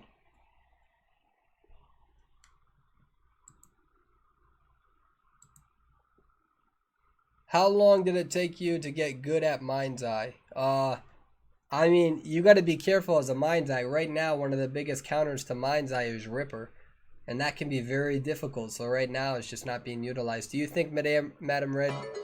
I don't know what Madam Red. By the way, all of you guys who are searching me on Twitch right now, when you guys like follow me, I can hear a sound, and I keep hearing sound. So I appreciate that. If you want to play with me, like if you genuinely want to play with me, dude, I'm always on Twitch all the time. Well, now I am. I play with viewers. We play 2 versus 8. We play custom matches. Sometimes I've been practicing a lot of Axe Boy. I'll be like, I need some viewers to play with me every single day. So everyone who's always like, do you play with subs? Do you play with viewers? Yeah, catch me on Twitch. That's where I'm at. Twitch is like really where the family's at. YouTube is like a big audience, right? We got 21,000 subs. That's big for me. That's like way bigger than I ever thought. It's like, yeah, that's way too big for me. Everyone's like, what are you gonna do? Do you want 100,000? I'm like, yo, 21,000 is barely manageable. I don't know how people do it, but whatever. Twitch is like that low-key family. We're like a little community. We play with each other. Like when I see Jokey, when I see Fructose, when I see those sorts of names, I see those names because of what we have on the Discord and in that community. Photographer is most likely going to be A tier as well. I keep hearing the sound. What's going on, Hakage? Good to see you. Bro, like, I need tips on how to be a better survivor. My go-to is Doctor, but, like, I want to play high-tier players like Dancer, but I can't kite. Like, Doctor is my other main. Watch the guides. Watch the guides. Honestly, the Perfumer guide, the Doctor guide, the Dancer guide. I may actually update the Dancer guide myself. I know that iAlien came out with a Dancer guide, and he was pretty good with his Dancer guide. He did a pretty good job with that guide, to be honest with you. So I was pretty impressed with it. I disagree with him about Clown though, because you know if you face against these top Chinese players, trust me, they can go through those pallets. So not trying to stun with the pallet will actually harm you against. Have him go against Sprinter with what he's doing. It's very difficult. But he has a good guide. Go check his guide out. Check my guide out. The guides are there. There's a lot of YouTubers who are coming out with content trying to help the player base. I am eventually, I'm going to, I'll come out with individual character tier guides. And the data, the persona builds right now, the survivor persona builds that I've seen are inaccurate. There's like a really popular strategy that the US market has not talked about, and I'll come out with that video soon. Cowboy will probably be B tier. Acrobat, I'm deciding between B tier and A tier. There's some top survivors who are using him and using him pretty good, so we have to consider that. That is not cemented right now. Let me see the data. Some of the data that we have on Acrobat. Let's see. Number 34 overall survivor in the China server uses him. His average points are between 10,321 and 5,837. That means that like in the top 100. So number 1 is at 10,321. The lowest number is at 5,837. And he's still a new character. All right. And if I put Acrobat in B tier, just understand that in B tier, there's not a single character that goes above 9,700. They're all like low 9,000s, 8,000, 7,000. His number is 10,000. And he's a new character.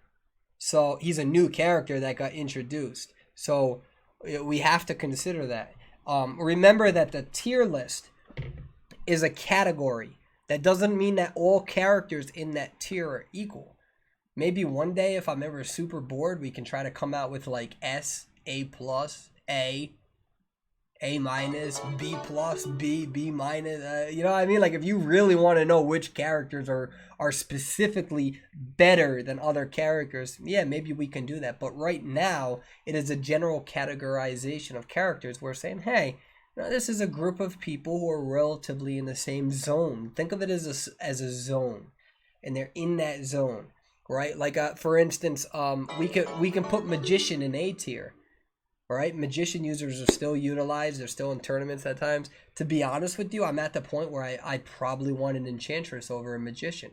Okay, that doesn't mean that magician's not A tier. Does that make sense? So it's a category of players.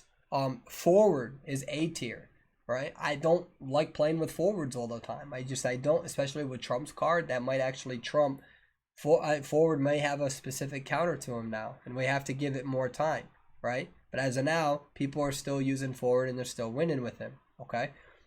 So with that being said, that doesn't mean that forward doesn't deserve that tier just because I don't like him. Does that make sense? So that's where it gets complicated with these tier lists. You got to look at it as a zone. There'll be A pluses and A minuses that are still in the A tier, right? That doesn't mean they're all necessarily equal. It means that they're relatively within the same zone. They're relatively, they can be utilized correctly, especially with Acrobat. You got to give it more time, guys. If I put him as A tier, next month we may put him at B tier. Maybe 2 months he might be B tier. Maybe next month we'll see more players using him. But one of the things that we have to consider is he in that same zone as some other players? And that's something that we have to consider. Remember, we don't choose one variable and then just run with it. We don't choose one variable and just say, okay, well, he was played in a tournament once, so he must be C tier or B tier or A tier. We don't look at it with one measurement. We look at what is the selection rate? What is that win rate? What is the competition selection? What is the overall deductions in the most competitive scene, which is a server that is not our own, with a large enough sample size to actually measure it? Does that make sense? So that's why we try to come up with this objective data. When people say that Acrobat is B tier, I actually kind of understand. I kind of understand where you're coming from, but the data right now says that people are winning with Acrobat against some of the best hunters in the world. So is he really? We'll see.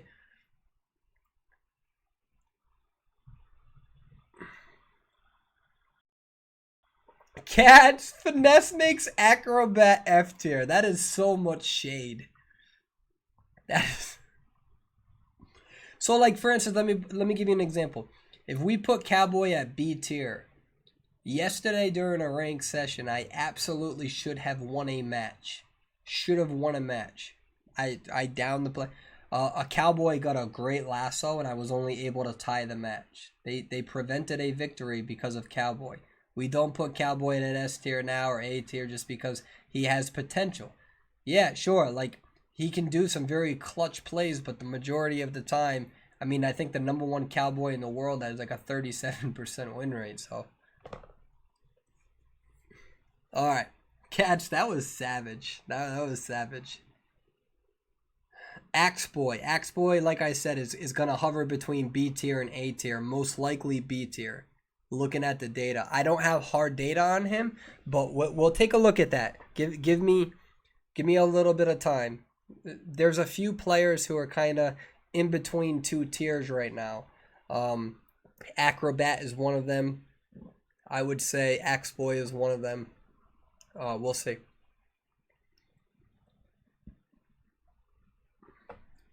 Alright, so we're waiting for the gameplay, trying to answer all your questions right now. So does Doctor need a new persona? Because I'm still using the web from your Doctor guide, which doesn't have Tide Turn or Broken Window or Borrow Time. That was for 2 versus 8, Blonde.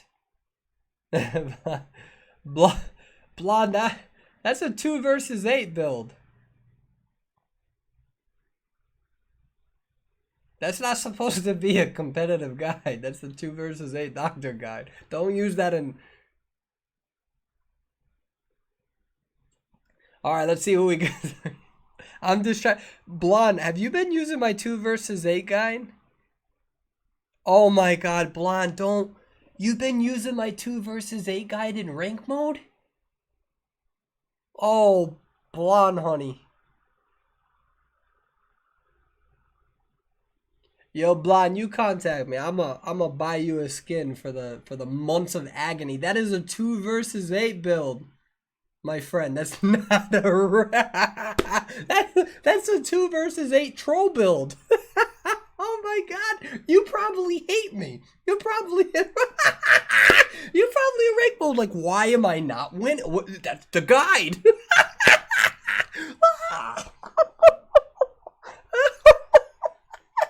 That's a 2 versus. Oh my god, your teammates hate me. Your teammate. You don't have broken wit. Oh. If you need free OT services, you let me know, darling. All right, we got Dream Witch and Spider Band. We have Seer and Mechanic and Mercenary Band. Why do you watch me? You seriously thought that was a rank? I wouldn't watch. If I seriously thought a YouTuber came out with that build to be a rank, I wouldn't watch him. I'd be like, this dude's trying to tell me the Earth is flat. What do you? Like, yeah, I bet you're a cool dude, but like, what are you saying here? All right, so we see Magician, we see Perfumer, Enchantress being utilized. You know, one of my hypotheses is that, again, I genuinely think that in the future we may see more Enchantress users overtaking Perfumer because of that stun potential. Remember, Mercenary has been banned. So one of the things that you see a lot of the top competitors doing, now this is before Coordinator has been messed and tinkered with, we also have Perfumer again, is that if Mercenary is banned, they actually choose Forward, which is an interesting strategy. And this is one of the reasons why, if you look at PPX, he's probably going to choose Ripper, and he knew that. He actually took out Mercenary, because if you take out Mercenary, then what you can do as a Ripper is now nobody can take 3 hits. It's a 2-hit system now. So you eliminate Mercenary. This is what PPX is thinking about. If I remove Mercenary, then anyone can be Foggy Blade and hit. So he's really maximizing that potential to really defend any of the people that he puts on the rocket chair. That's where the strategy is coming from. Embalmer is, I don't know. Embalmer is going to be a very low tier. I could be C tier, could be D tier. Probably not D tier, but probably C tier. Embalmer is pretty bad. Sorry, John Zhao. Ripper will be S tier.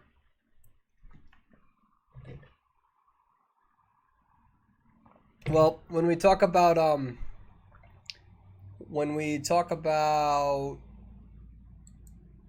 let's see, Embalmer right now, average points is between 8,577 and 4,881. So technically it's higher than Doctors, right? One of the things that we have to consider. Sorry. All right, so we are back in the gameplay.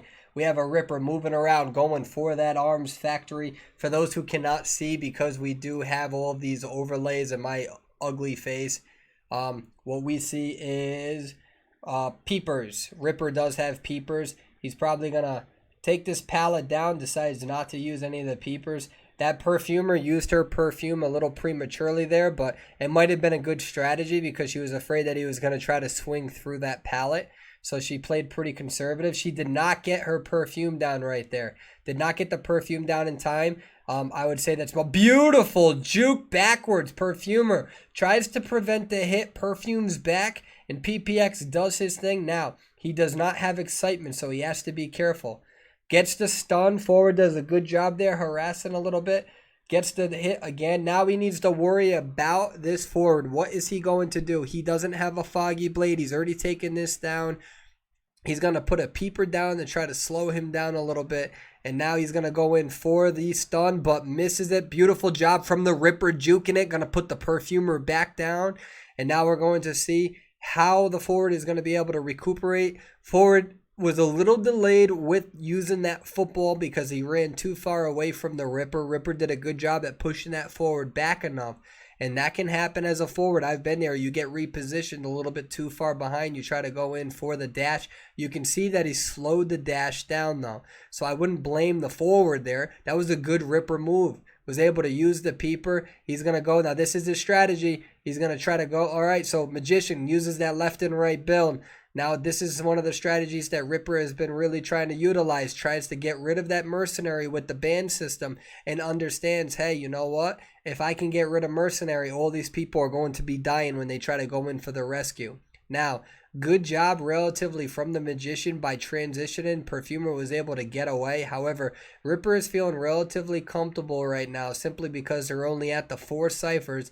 You have a forward who is not decoding, right? Which he really shouldn't be because he's trying to go in for these rescues, but he's injured. So forward has been healed, right? So forward has to make up his decision as what he's going to do. What forward is going to do is he's going to go in for the rescue a little bit later.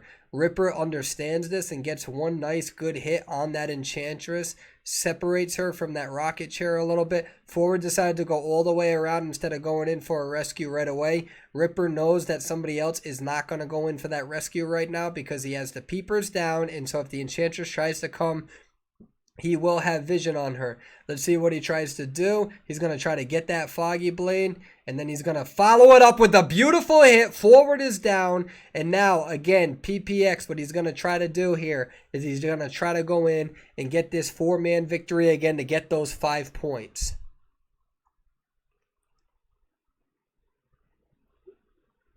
All right, so they are at 4 ciphers right now.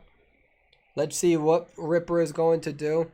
He tried to predict the Enchantress's hit right there, or movement rather. So that's a very good move from PPX.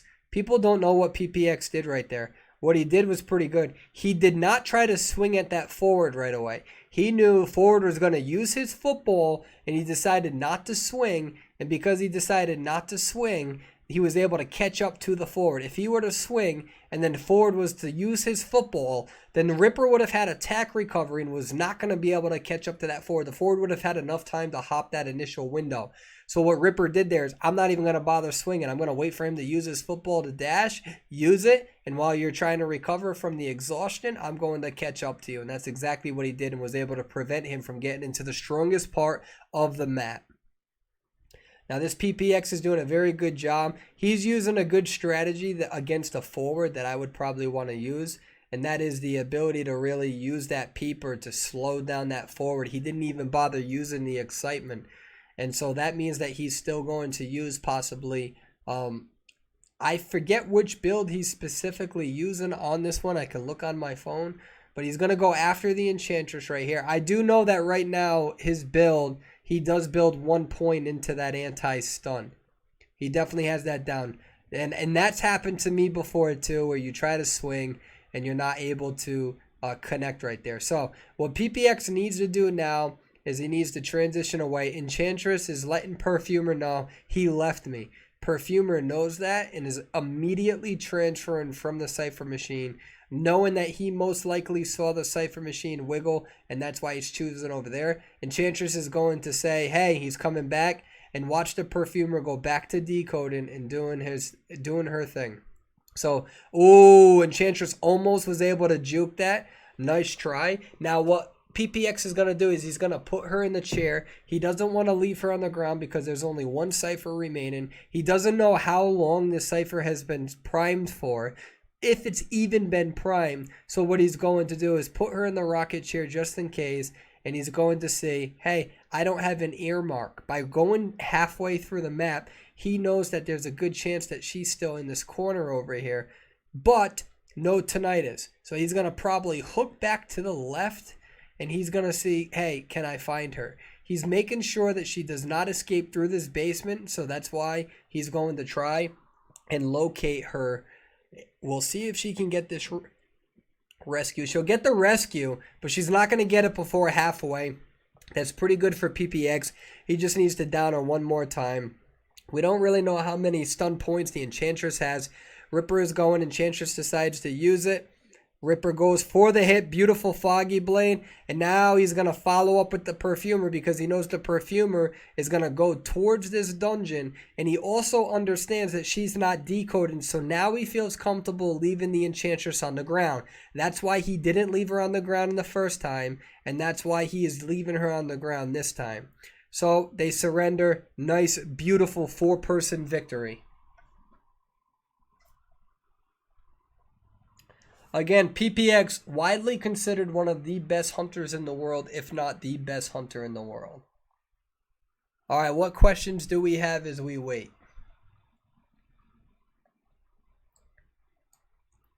Mad Eyes will be tier A. Definitely. Hands down.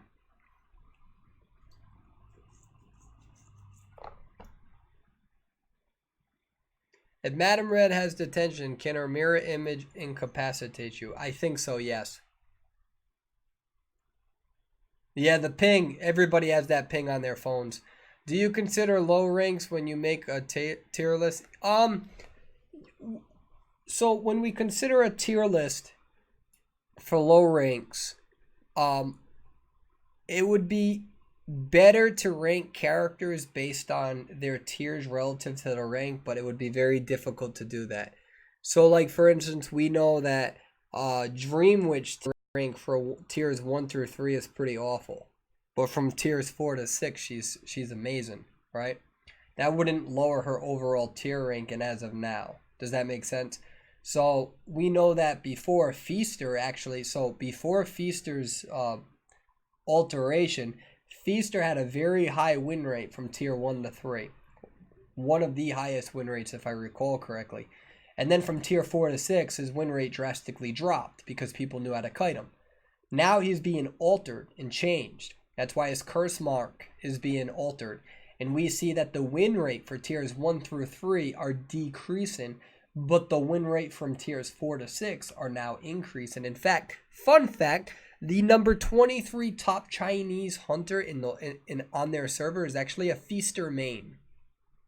I know, right? When data contradicts persuadable. So we'll most likely see Feaster in that C tier. C tier, I don't think he's a B tier, but we'll figure that out. We're running data on the hunters next. We have a lot of the hunters S and A's down, and we have a lot of the survivors S and A's down. It's really hard to do all of those, like, you know, the minor characters that aren't used as much. Do not quote me on that Feaster one. Just give me a little bit of time. What are your thoughts on camping? Oh, I condone camping 100%. Do whatever the heck you can to win. I don't, this idea that you're supposed to, there's times when you camp and then there's times where you have to teleport away. It's really hard to explain as a hunter, but this idea that you only camp is not necessarily a high tier strategy. It is 95% of the time.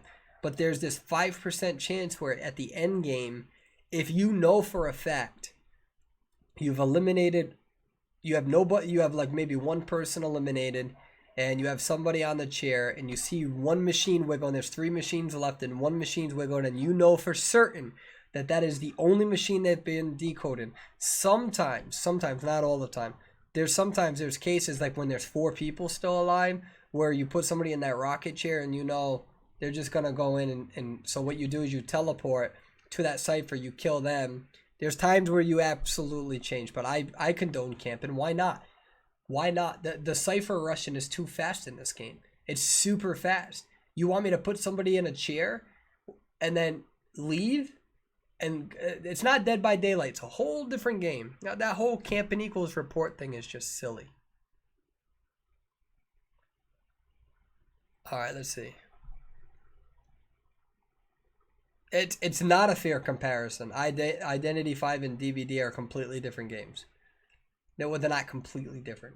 They're the same asymmetrical sort of game style, but the way that the mechanics work, Dead by Daylight is a much more slower paced game than Identity 5.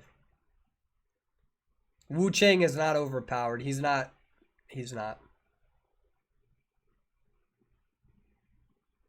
I got reported for camping 2 days ago. Yeah, don't worry, the devs don't care. Why are they going to care about that? It's a strategy. So what's very interesting about the game being very survivor friendly is that when you compare the top Chinese hunters to the top Chinese survivors, the top Chinese hunters have Let me see. Let me look. I'm gonna just throw out some numbers real quick.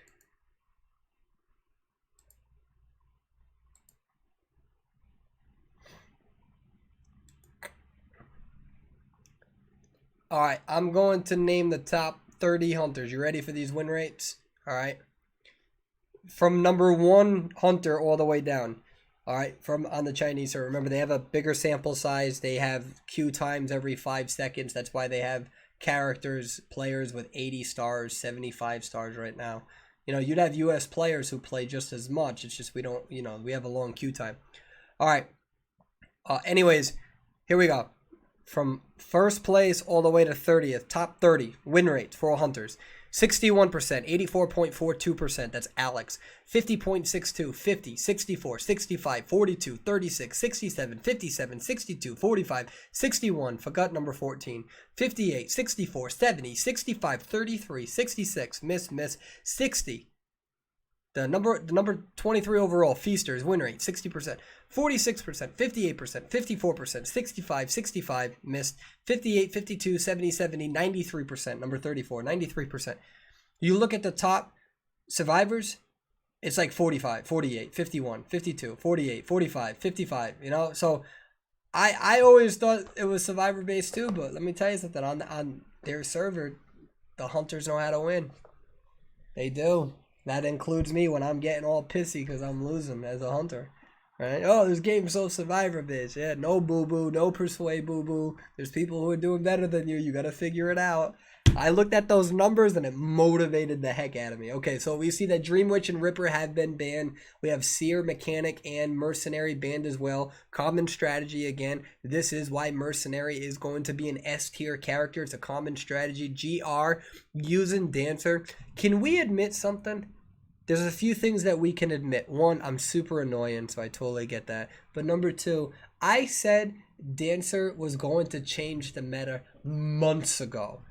There is not a single person that came out with that before me. I'm taking full credit for that. There was not a single Chinese YouTuber, Japanese YouTuber. There was no YouTuber from any other. I'm telling you, at least I tried to research. It's hard because there's Bill B and I can't do all that. I called the Dancer meta a long time ago. All right, we have Dancer, we have Enchantress, we have Perfumer, and we have Forward. Again, this is a common strategy. You don't see Coordinator being utilized in this tournament. I believe this was before the Coordinator's tinkering. I don't think that they could utilize the Mercenary Coordinator combo, which is currently really heavily utilized in some meta builds. So just kind of keep that in mind, that this is not stringent based on what we are going to see. We also see Coordinator getting nerfed soon. Her perseverance on the rocket chair, that was what, 30%, is going to be reduced to 10%, which means that it used to take her 30% longer to die on the rocket chair. That's actually going to be nerfed, and that's going to be reduced to 10%, which is actually the same number that Gardener has. And the reason why that's being nerfed is because Coordinator recently got buffed, where when somebody gets chaired, instead of her decoding only being at 60%, it'll go down to 30%. What that means is, let me phrase that. If the average person decodes at 100%, okay, and Mind's Eye decodes at 130%, right, at 30% buff. When you look at, like, let's say a 10% nerf to decoding, right, like Dancer's old build, that we would say she has a 90% decode rate. So 100% is the base value, okay? That means that Coordinator used to decode at a 40% rate, because she had a 60% nerf when somebody was on or debuff when somebody was on the rocket chair. That's actually going to increase to 70%. So her decoding is faster now when somebody is chaired, but her perseverance is going to be significantly reduced. And there's a lot of people who are debating whether this is going to be a good thing or a bad thing, because one of the great things about being a Coordinator is that if you went down, hey, now the hunter has to camp you for like, what, a solid 80, 90 seconds on the chair in total? That's a lot of time, and now that's been nerfed.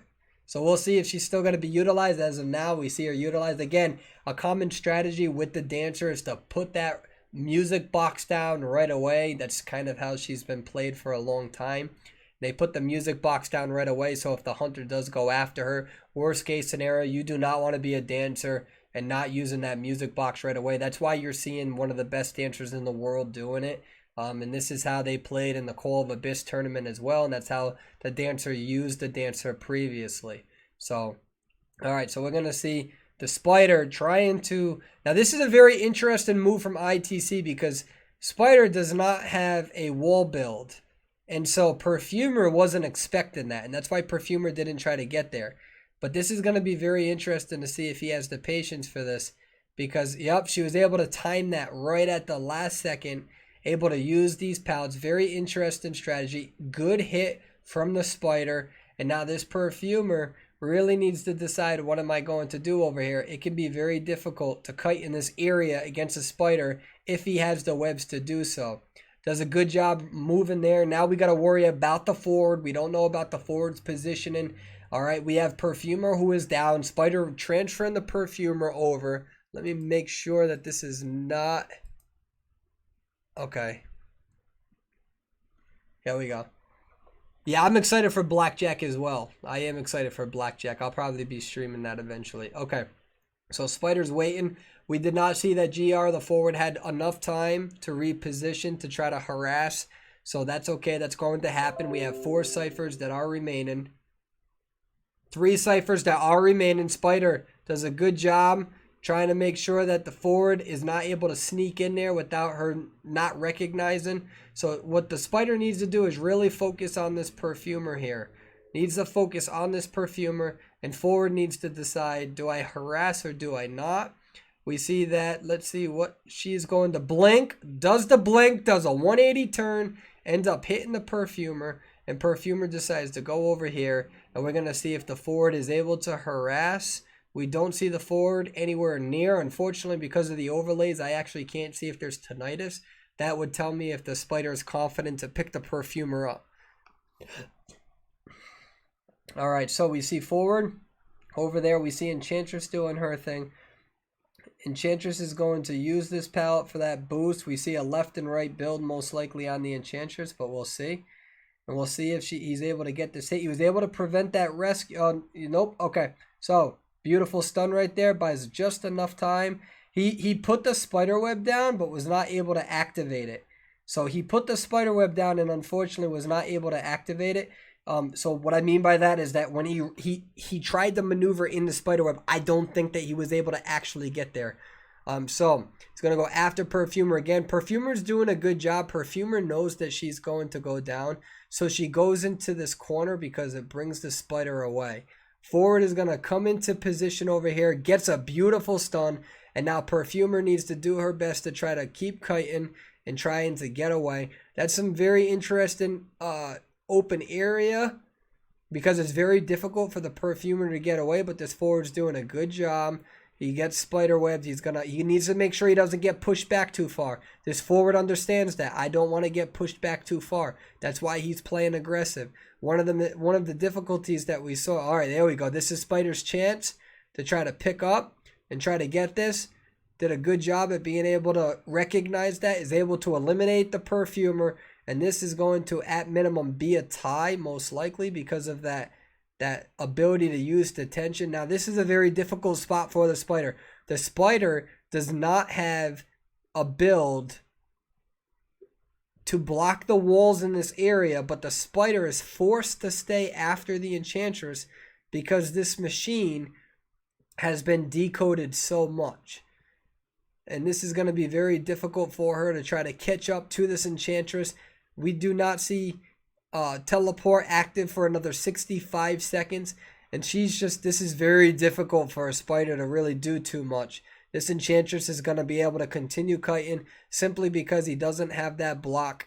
And ITC understands this, going to move away, knowing that this machine is going to be decoded most likely. However, you're not going to catch an Enchantress in there if you don't have that wall block. We actually see that some people modify their Ripper builds on this map to make sure that people cannot do what we just saw. Now what they're doing is they're going to move away from the machine because they know that Enchantress can now decode. So this is like a chess match. That's why Spider was trying to do their best. And now we're going to see this machine pop, almost popped. They're waiting for the perfect time. Waiting for the perfect time. If the spider is going to try to use the spider web, hits him, going to wait for the pop, follows in with a hit. All right. Is able to get this forward down. Now, teleport is back up. I know you guys cannot see it because of the overlay. All right. But teleport is back up. You see that the survivors, though, decoding that gate super, super fast. And you see that GR doesn't. Let's see what he's going to do. He's going to try to teleport. Is not able to make it in time. Does not have detention. I'm confused on the build.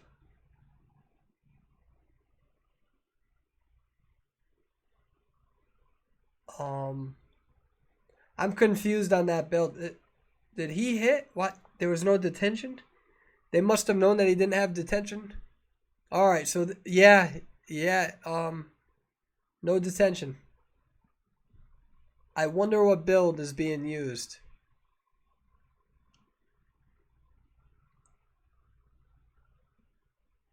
Uh-oh. Uh-oh. Oh! Whew, gets that tie. Probably has a left and right build for sure. Good job. Good gameplay over there. Yeah, that would make sense. Not having detention because they're confident about early game. Interesting. That does happen. Yeah. I understand the build. That was a former Ripper strategy. The former Ripper strategy was actually built towards insolence as well. The idea is that if you hit somebody once, you get your invisibility. It helps you immeasurably early game. A lot of people have kind of gotten away from the insolence build because people got better at Kite and Ripper anyways. And so really that detention would help a lot. I'm not criticizing that spider. I wasn't expecting it, that's all. That's a strategy. Some people use it. I mean, this is one of the best spiders in the game, ladies and gentlemen. This is a really good hunter. This hunter knows what they're doing. And when you select these sorts of builds, we need to remember that if you don't build up on that insolence in the beginning, then, well, it takes you a little bit longer to unlock certain things. So, yeah. No, I don't think Spider needs to be nerfed. I don't think Dream Witch needs to be nerfed. I think Ripper's invisibility should probably be removed. There's no reason for it. I don't need it. Give me my regular... give somebody at least a little bit of a chance to kite him. But I think a lot of characters need a lot more to them, which allows them to get to that sort of same character tier ranking. Yeah, the statistics benefit the hunters in top gameplay. But what's weird is that the devs admit that survivors have it easier in high tiers than low tiers. So... yeah. So while we're waiting, I'm actually gonna give I'm gonna get a drink right now. I've been doing the live feed for an hour and 45 minutes, I think, and I tried to go along without getting a drink, but I'm gonna have a little break real quick. Sorry guys, I tried.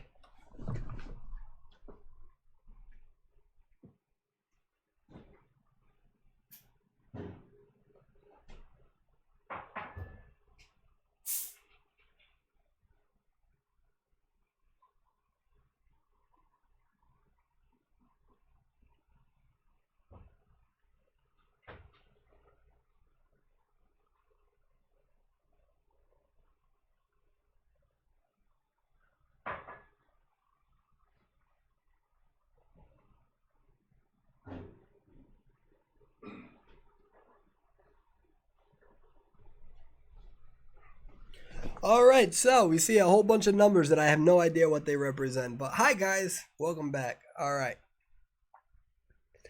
What's very interesting is the point differences. I see people talking about being top hunters. And what's interesting is that what we need to remember is that some of these, like, for instance, survivors, right? Let me give you an example. Oh, thanks for following me on Twitch, by the way. Yeah, for those who don't know, I do a lot of my daily streams on Twitch. I don't do that on YouTube. I upload videos on YouTube, but if you want to play with me, if you want to play custom matches, 2 versus 8 matches, definitely check me out on Twitch. YouTube is kind of spotty with live feeding. I have no idea why. I have no problems when I'm on Twitch. Um, anyways, yeah. So there's a little bit of an intermission here. We see some of the best spots here. Let me see something. Okay.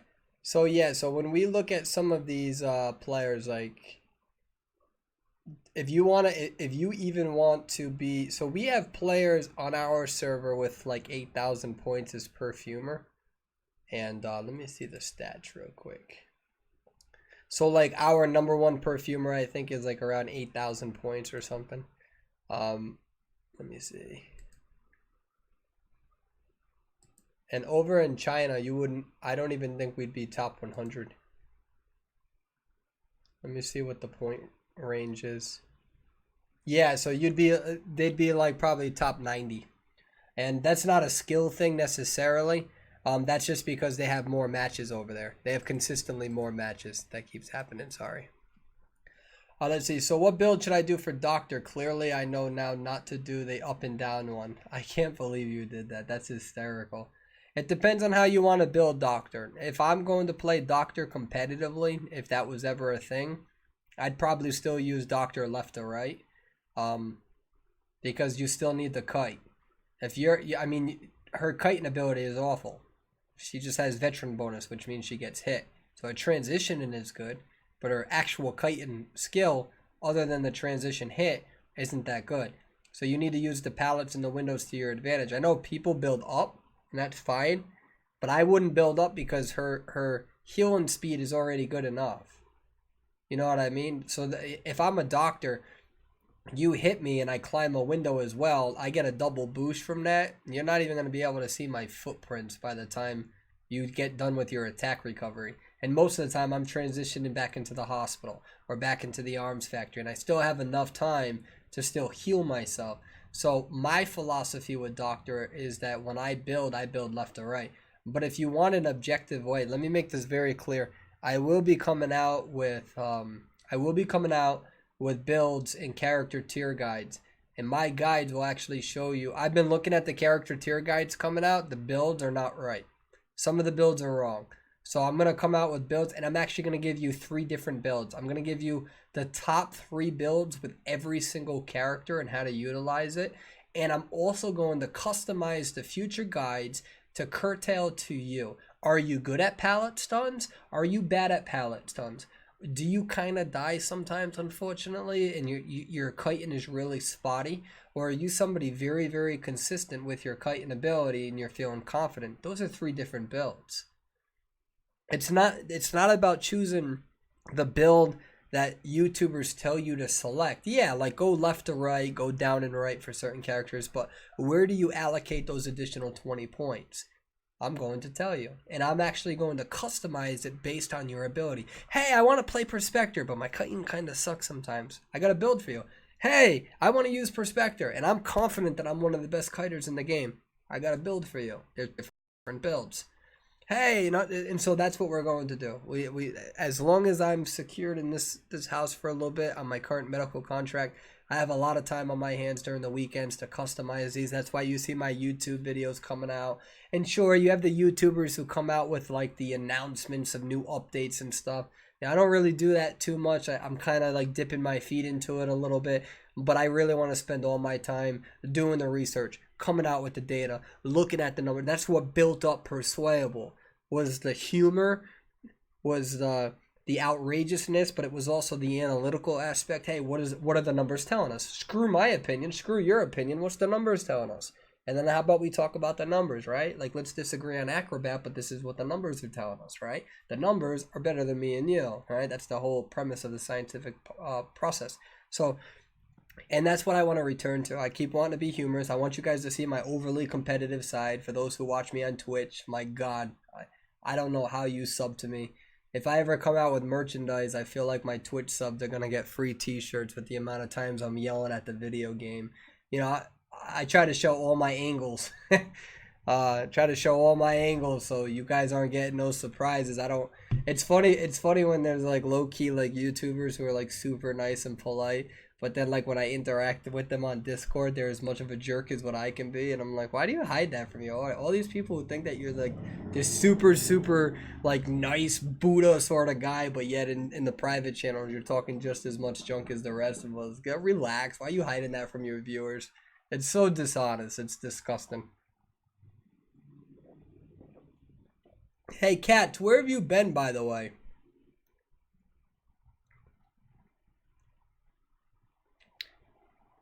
If you were a Fortnite YouTuber, you'd have so many subs.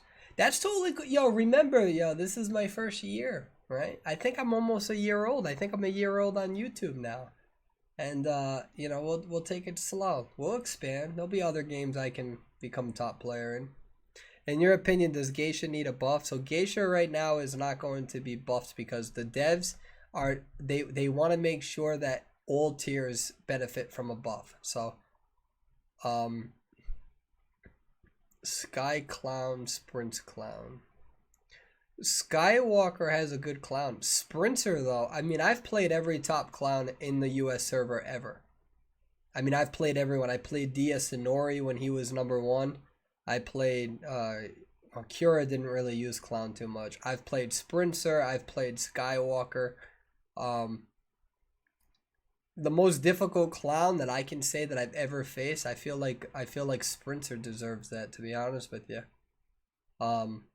Sprinter's clown is ridiculous, dude. Like, his clown can be very, very scary. What's going on, How? Cash in Twitch. No. Cash in, I think when Cash in was up there on the leaderboards, that was when Yo Mama and I think we were top 10, right? Season 1. We were never too worried about Cash in, but Cash in was good. Cash in was really good. Cash in's a good clown. Great clown. Cash in's a great clown. I'm not taking that away from Cash in. But if you ask me who I feel the best clown is, I give that to Sprinter. Sprinter's been able to shut me down. I became a better kiter by playing against Sprinter. I don't feel like, so just, that's just my opinion. What happened to Yo Mama? Yo Mama got tired of the game. You become so good at the game, you just decide, okay, I want to stop playing. That's what happens. Best Hell Ember. Best Hell Ember is Call Me Duty.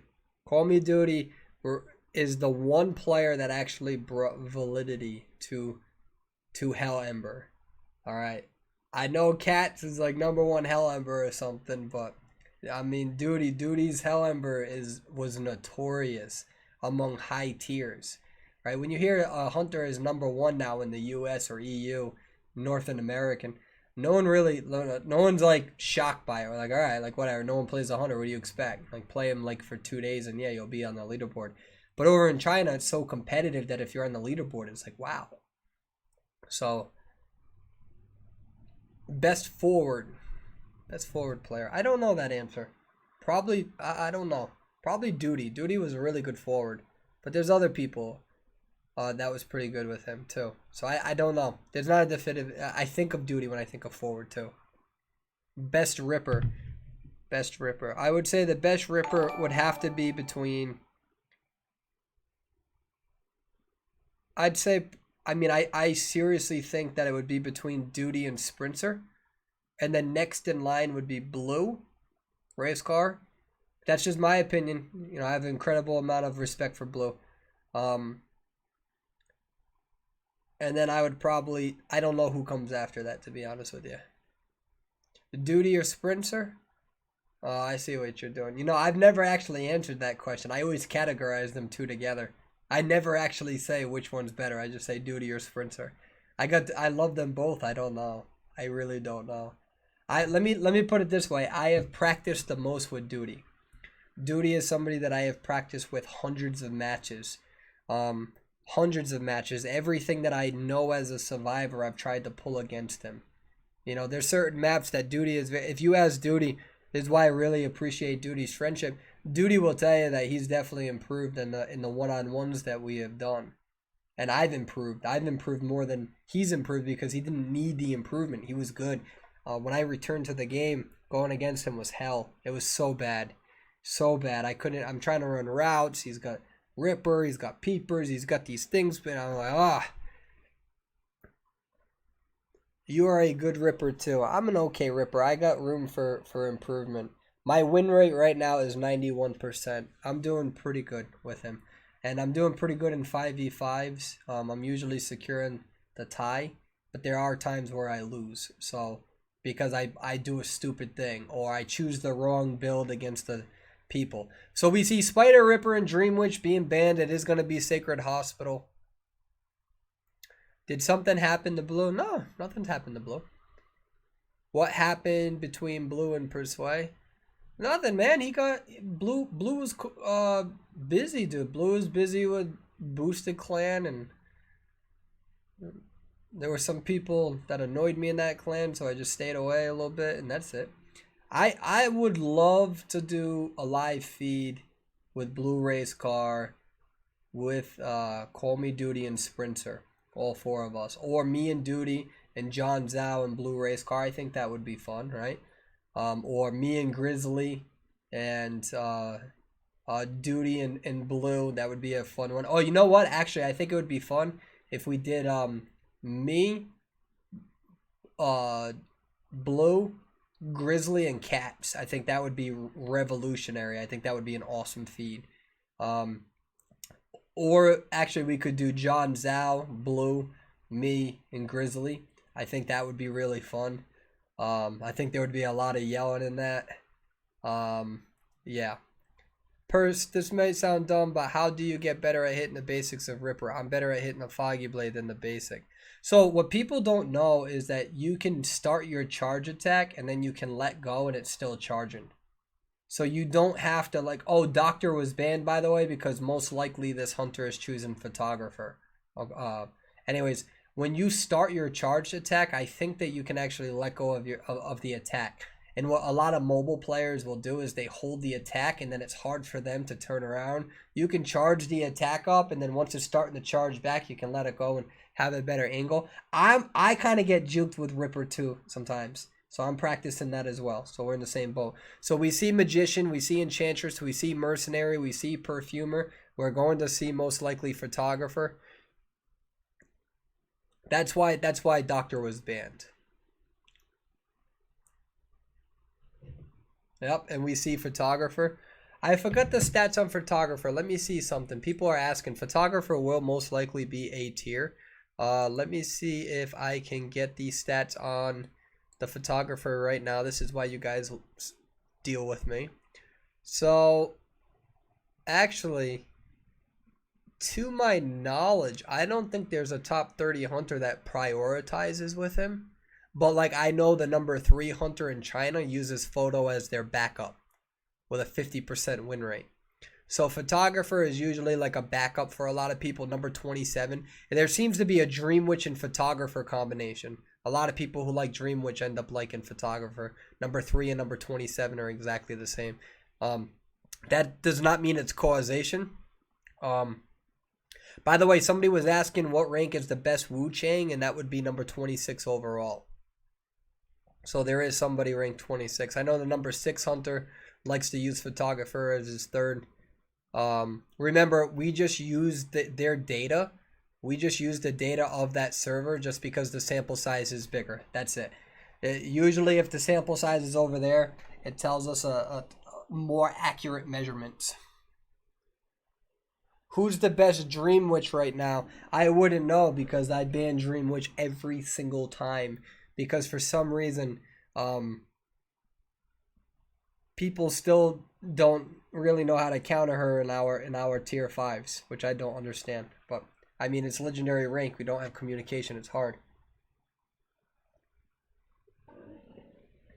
All right, so here we are. We have Photographer going to go for. Now, what you see, I'm going to stop this real quick. We're going to show you a very, very important strategy. Please pay attention, all of you. All right. Pay attention to this. It's going to be hard, but I want to explain something to you.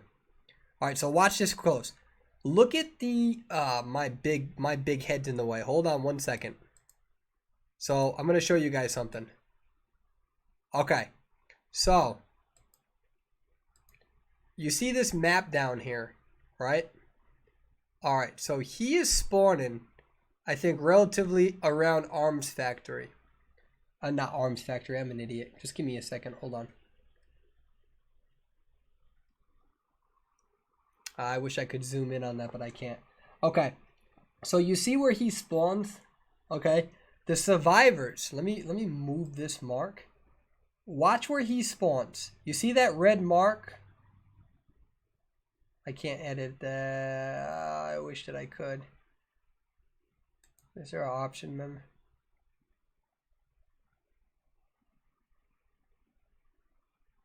No. Okay. Anyways, pay attention. You see where he spawned? The survivors know where he spawned based on the survivor location. I always know where the hunter spawns based on where I spawn.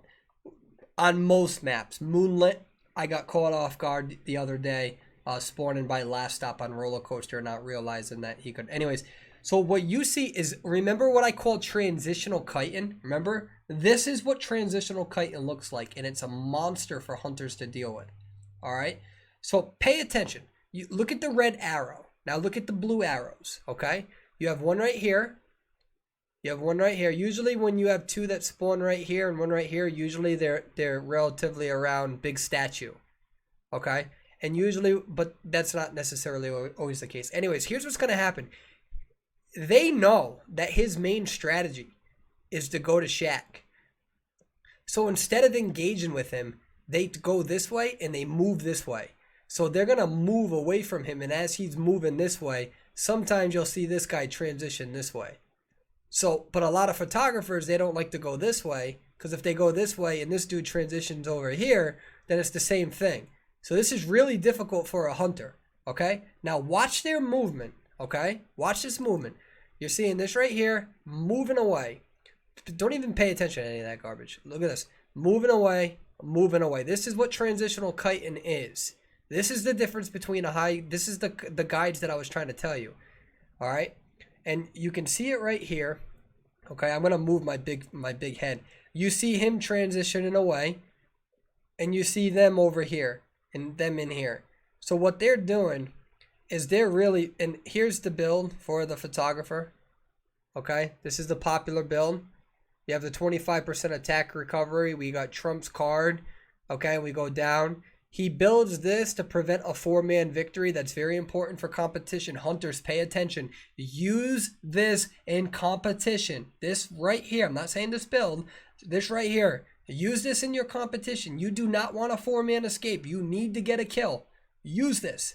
You might not use it in legendary rank mode because you don't give a damn, but this, important. Competition. Super important. Use it. If you're not using this, you probably screwed up your build. Not all the time, but depends. Arms Factory is different. Okay?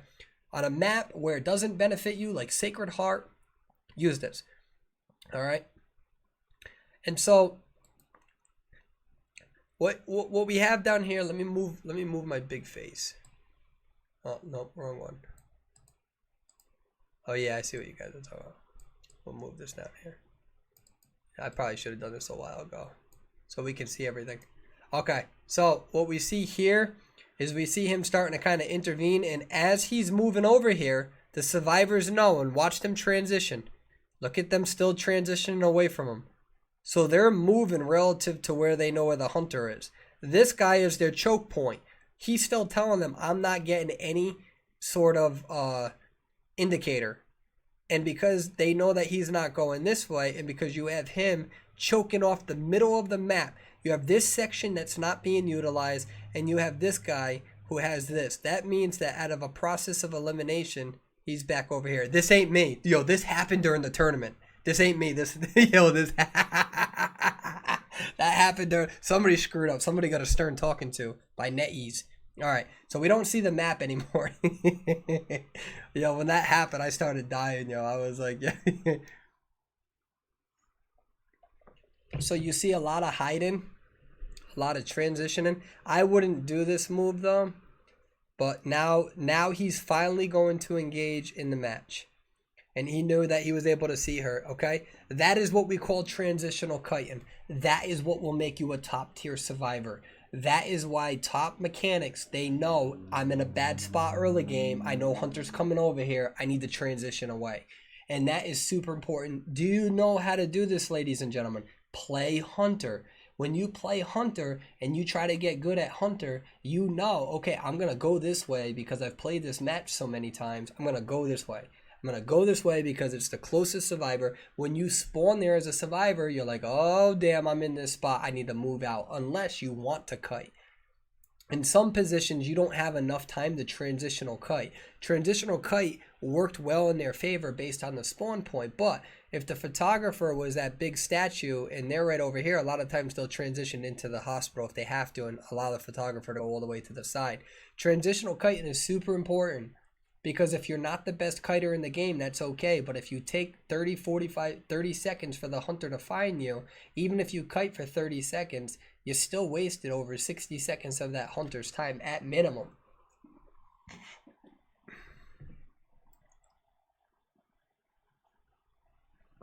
All right, so we see that he's going to engage with the magician.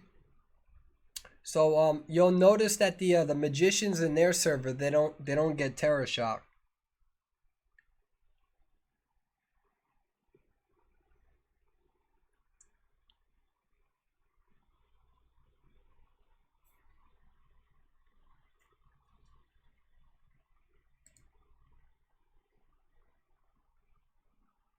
There's no lag. I'm just not talking. There's no lag. I don't think there's lag. Is there lag? I just didn't talk.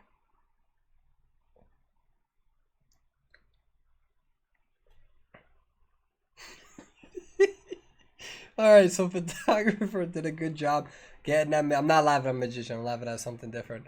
Uh, I'm being facetious. I'm being a child, and maybe I shouldn't be. All right, so we have the perfumer going in. She's gonna try to register. Oh, barely. Ooh, that was a pretty good move from the perfumer. Registers that attack, able to get the magician off in time. Beautiful, beautiful illusion, ladies and gentlemen. So now what the photographer is going to do is he's going to try to find the magician. Now, magician did a good job going into the photo world. And the reason why that's so important so remember that if you're going to die, it's better to die in the photo world because the hunter has to wait for the photo world to end to get you on that rocket chair. And that's super important, right? He can put you on a rocket chair, but it doesn't count towards your death. So if I know I'm going to die, I'll go into photo world and kite until I die, knowing that if he just activated photo world, he's going to have to wait for photo world to end for it to actually count towards my rocket chair deduction.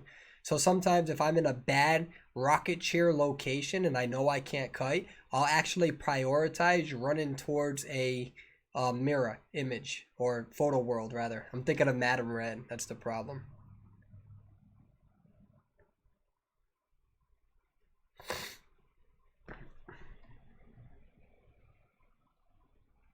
All right, so we have the photographer able to get him in the chair. Was a good follow through, and we will see what happens here.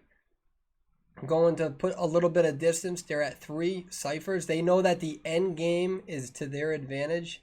And the end, beautiful timing with this photo. Knew exactly when it was going to pop up. Prioritized that movement based on such. And let's see what he's going to do this to see if he can actually access the mercenary. And that's what he's doing. He's trying to get this mercenary hit. So mercenary is going to be easier to kill a little bit later. Well, rather, he knew no one was going in for a rescue. As you can see, a lot of these top competitor teams, they don't even bother trying to rescue in the basement anymore. If you get put in the basement and you get screwed like that, what they essentially do is they double down on decoding. Because remember, in tournament gameplay, they're just trying to secure a tie. You do not want to be a 4-man elimination. So instead of trying to go for a fancy rescue, they count their losses and say, okay, we're going to at least try to go for a tie. It's a number game. And they play the number game instead of trying to pull off something fancy. And there's a good chance that you're going to see this happen within the U.S. tournament.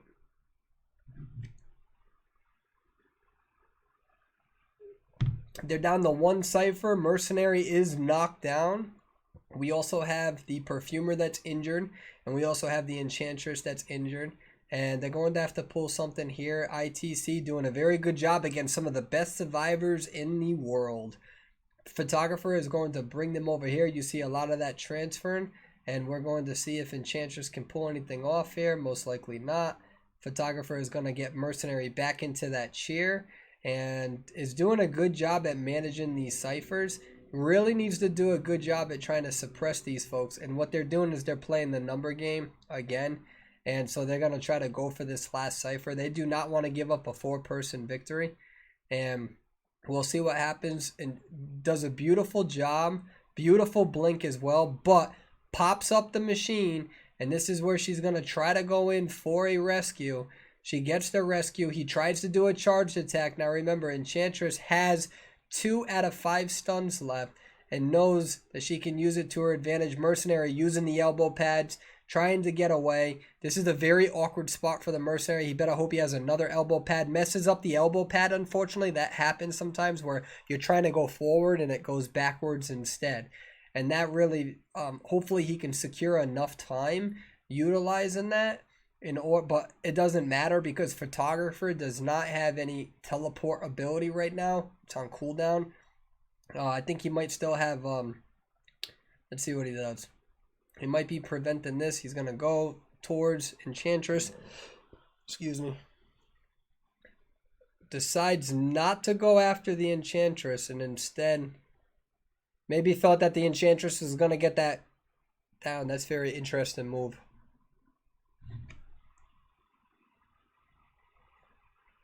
And they do the best that they can. Enchantress was able to get away. Did a very good job with that gameplay.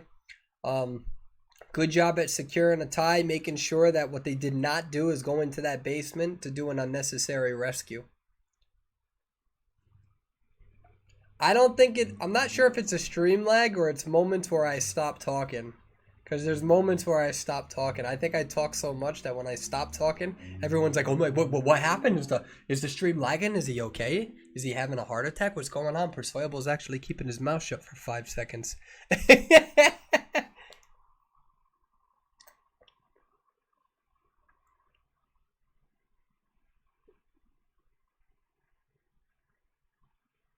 Yep, definitely. Oh, okay, audio is fine. No, I'm not playing in the tournament. I'm going to be emceeing.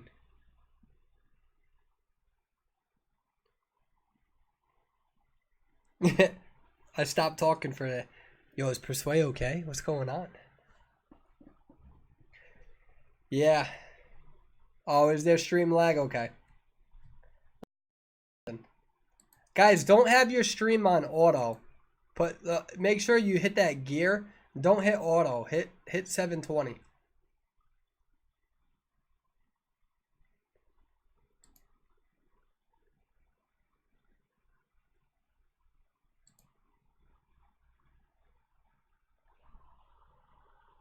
Yeah, I see that maintenance is about to end.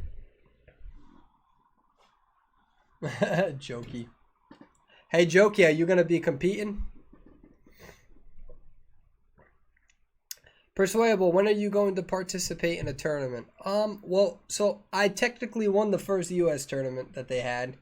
It was like a very unique tournament, and I wonder if they'll ever do it again, where it was based on streaming your ability to reach the top tiers. And what they did is they looked at which survivors could gain the most amount of points winning. And so I was able to accrue the most amount of points. That's actually what started my relationship with NetEase. And you know, you guys know that I was a top player for the first 2 seasons. I was really top player, and then season 3 and 4 I let go. It's probably just like top 50 because of real life and stuff. I don't think I'm going to compete, to be honest with you. I'm not sure if it's beneficial because I have bigger plans with YouTube and trying to expand and trying to do MCs and really actually going in for, you know, mental health advocacy and healthcare advocacy as a healthcare provider. And you know, again, I have a very serious job. Whether people go home or not is up to me, right? So it's hard to compete for 8 hours a day, you know. So what I've been really doing is is that I've been lending my services to certain clans, giving them my data, letting them know this is what I would do, this is how I play. My biggest thing is the biggest thing that I do is really play with Duty a lot and preparing Duty as a hunter. I think Duty is going to be in this tournament with AO. So Duty does his own thing as well. You know, that's not up to me. But I try to play with Duty a lot. He has to deal with me screaming every day. What's going on, Grizzly? I'll be seeing Grizzly soon. 3 weeks, Grizzly.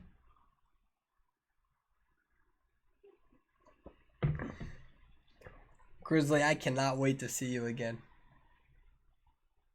When I see you again. Whoa. Alright, let's see. Persuade, your gummy bear is here. Yeah, Grizzly, you're my gummy bear. I do not come. I want to give other people the chance to win too. Would be unfair to destroy everyone else. Grizzly, you're so funny.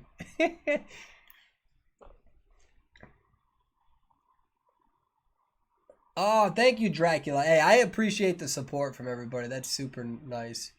You know, that means a lot. I could totally manipulate YouTube and just like act like a Mr. Rogers all the time, act like super innocent and sweet, make you guys think that I'm like this Buddhist monk that doesn't ever get angry. That's why. Oh my God. You talk to a lot of these people privately, dude, and it's just like, yo, show your people be like, I can't show my real personality. It's like, show your real personality. If people don't like you, then don't waste your time.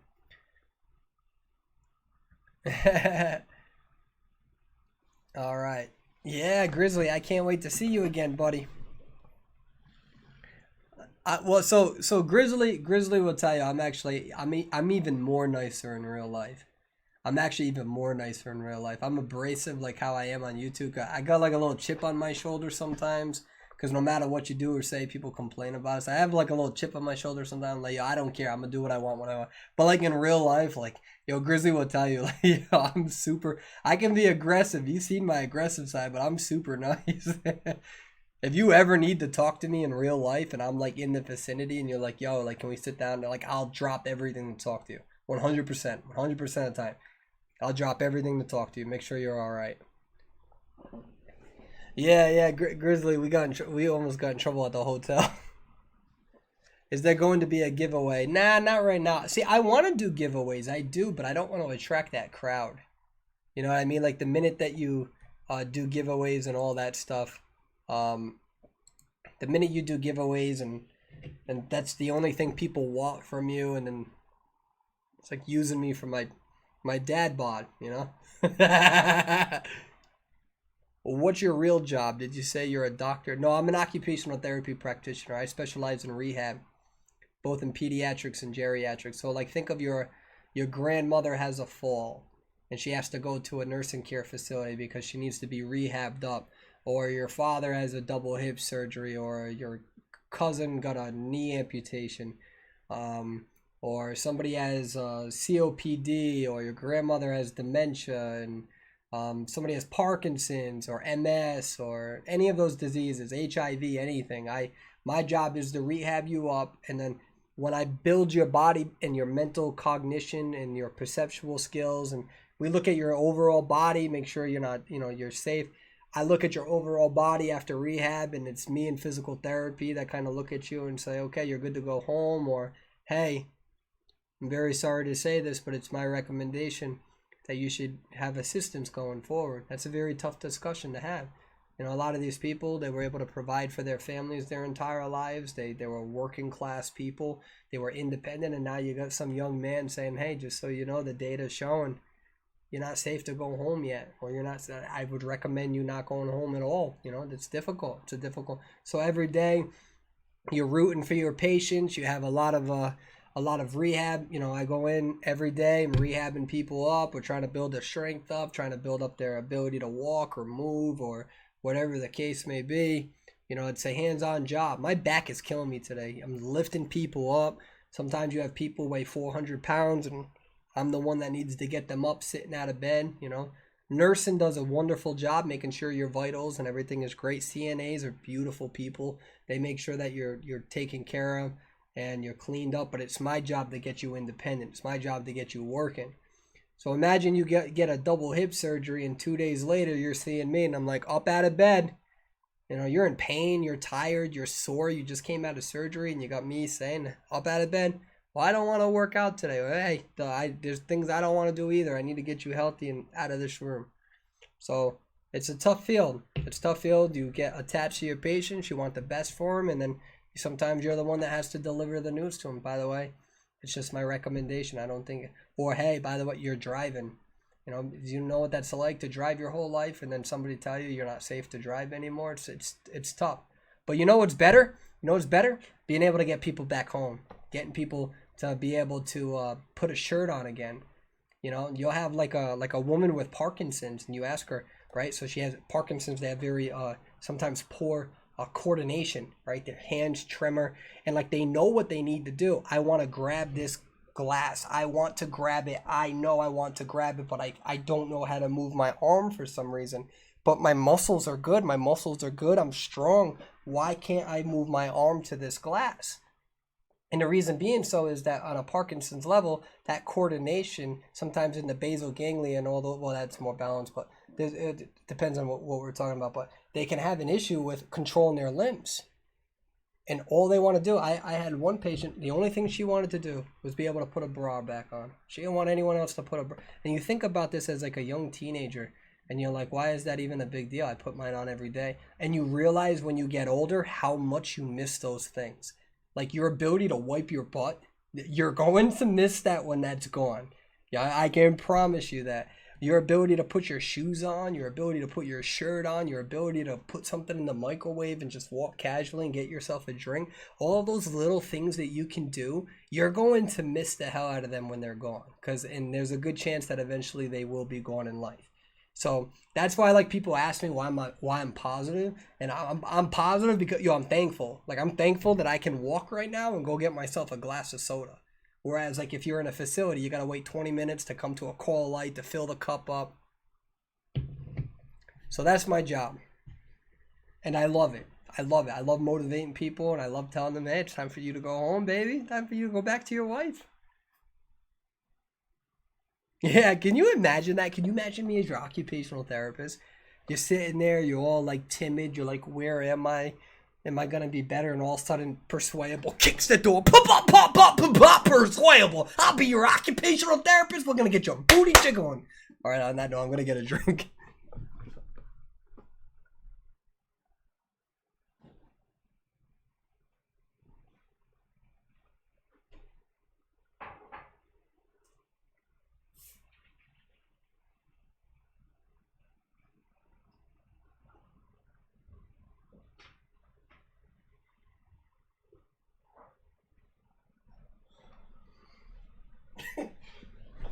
All right.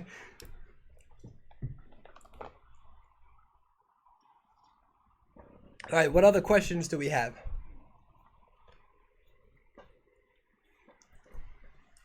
Dude, that guy is more of a psychologist than a YouTuber. Nah, OT practitioners were like half physical therapy, half psychology. I went to school for psychology for 7 years. I had to memorize the DSM-5, all those diagnoses, and then also learned biology. I gotta right now, not right now. Sometimes whether somebody is able to move their arm is up to me and my therapy. So all right, let's do this. Sorry for the yelling. Jokey, can I be an OT in like a few days? To be an OT practitioner, you usually have to like if you know you want to be an OT, you can do a fast program for 5.5 years. But usually you're in school for like 7 years, give or take. About 7 years. And that's if you go perfect through. You don't fail anything and in grad school, if you get anything lower than an 83, you get kicked out of the program. It's very intense, man. It's very smart. And that's why like a lot of like medical professionals and healthcare professionals, we don't have to pretend, like we don't have to remind you, oh, like we're smart. We just do what we need to do. We pass. We tell you what the data says, and then if you disagree, we're like, okay. Like if I have a patient that I don't recommend going home on their own, and they say, well, I want to go home on my own, and they have good cognition, but they're just thick-headed, or, you know, you got to remember that's their life. I'm like, okay. Well, I'm telling you not to, but if you want to, that's your legal right. Go home. You'll probably be back here, but go home. It's okay. You know, if they're, let me go to your home. Let me modify your home so you're safer. So, all right, so we see Spider Ripper and Dream Witch banned. We see Seer, Mechanic, Perfumer, and Coordinator banned. Yeah. See how this works.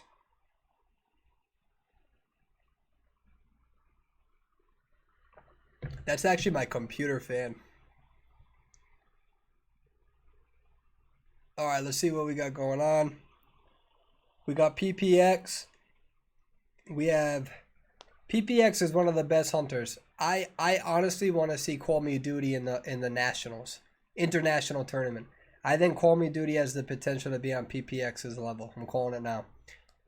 Did you all see that? Let's see, I love watching doctor YouTubers. It's always so interesting. Remember, guys, though, I am not a doctor. Okay, I'm not a doctor. I'm an occupational therapy practitioner. We're our own field. Own field. So, like, as an example, I have a, like, say if I have a patient who broke their arm. They broke their arm, and my job is, you know, their arm's locked up, and my job is to regain motion in their arm. I can't move the shoulder, but I have to regain the elbow mobility, the wrist mobility, right? These are 5 digits. I got to make sure that, well, you have about 34 muscles between your forearm and your hands. I got to make sure that these don't just rot away while you're in a sling, right? Doctor doesn't tell me what to do. Doctor's just like, humeral fracture in 3 locations, don't move it. Good luck. That's what I get. That's all I get, because I'm my own practitioner. Doctor just says, I expect you to know what to do. Here we go. Have fun. And it's up to me to dictate that. No one, I work for myself. That's how it works.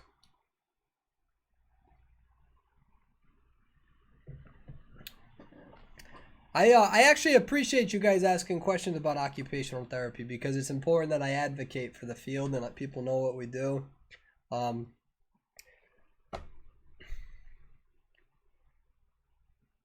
Yeah, Axe Boy time. There we go. You got to ask yourself, if Axe Boy is truly B tier, why is he being used in top tournaments? So we'll see.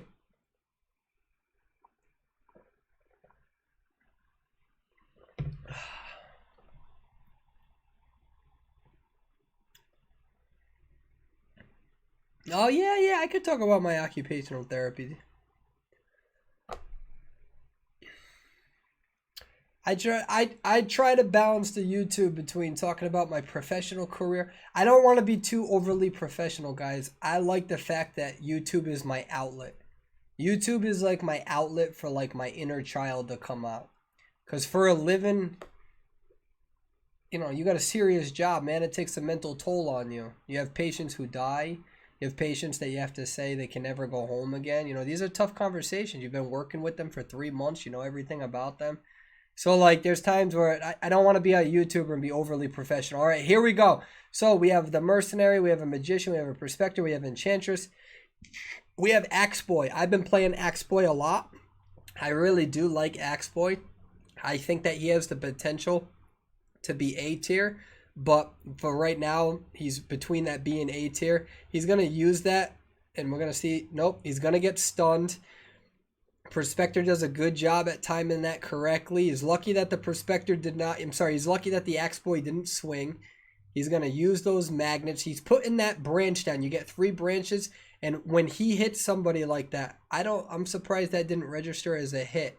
And so how it works, beautiful hit right there. So you have 3 branches in the beginning of the game, and you can go back to some of the other branches. You can have up to 6 at one time, and you can try to allocate more seeds. So you can have up to 3 seeds.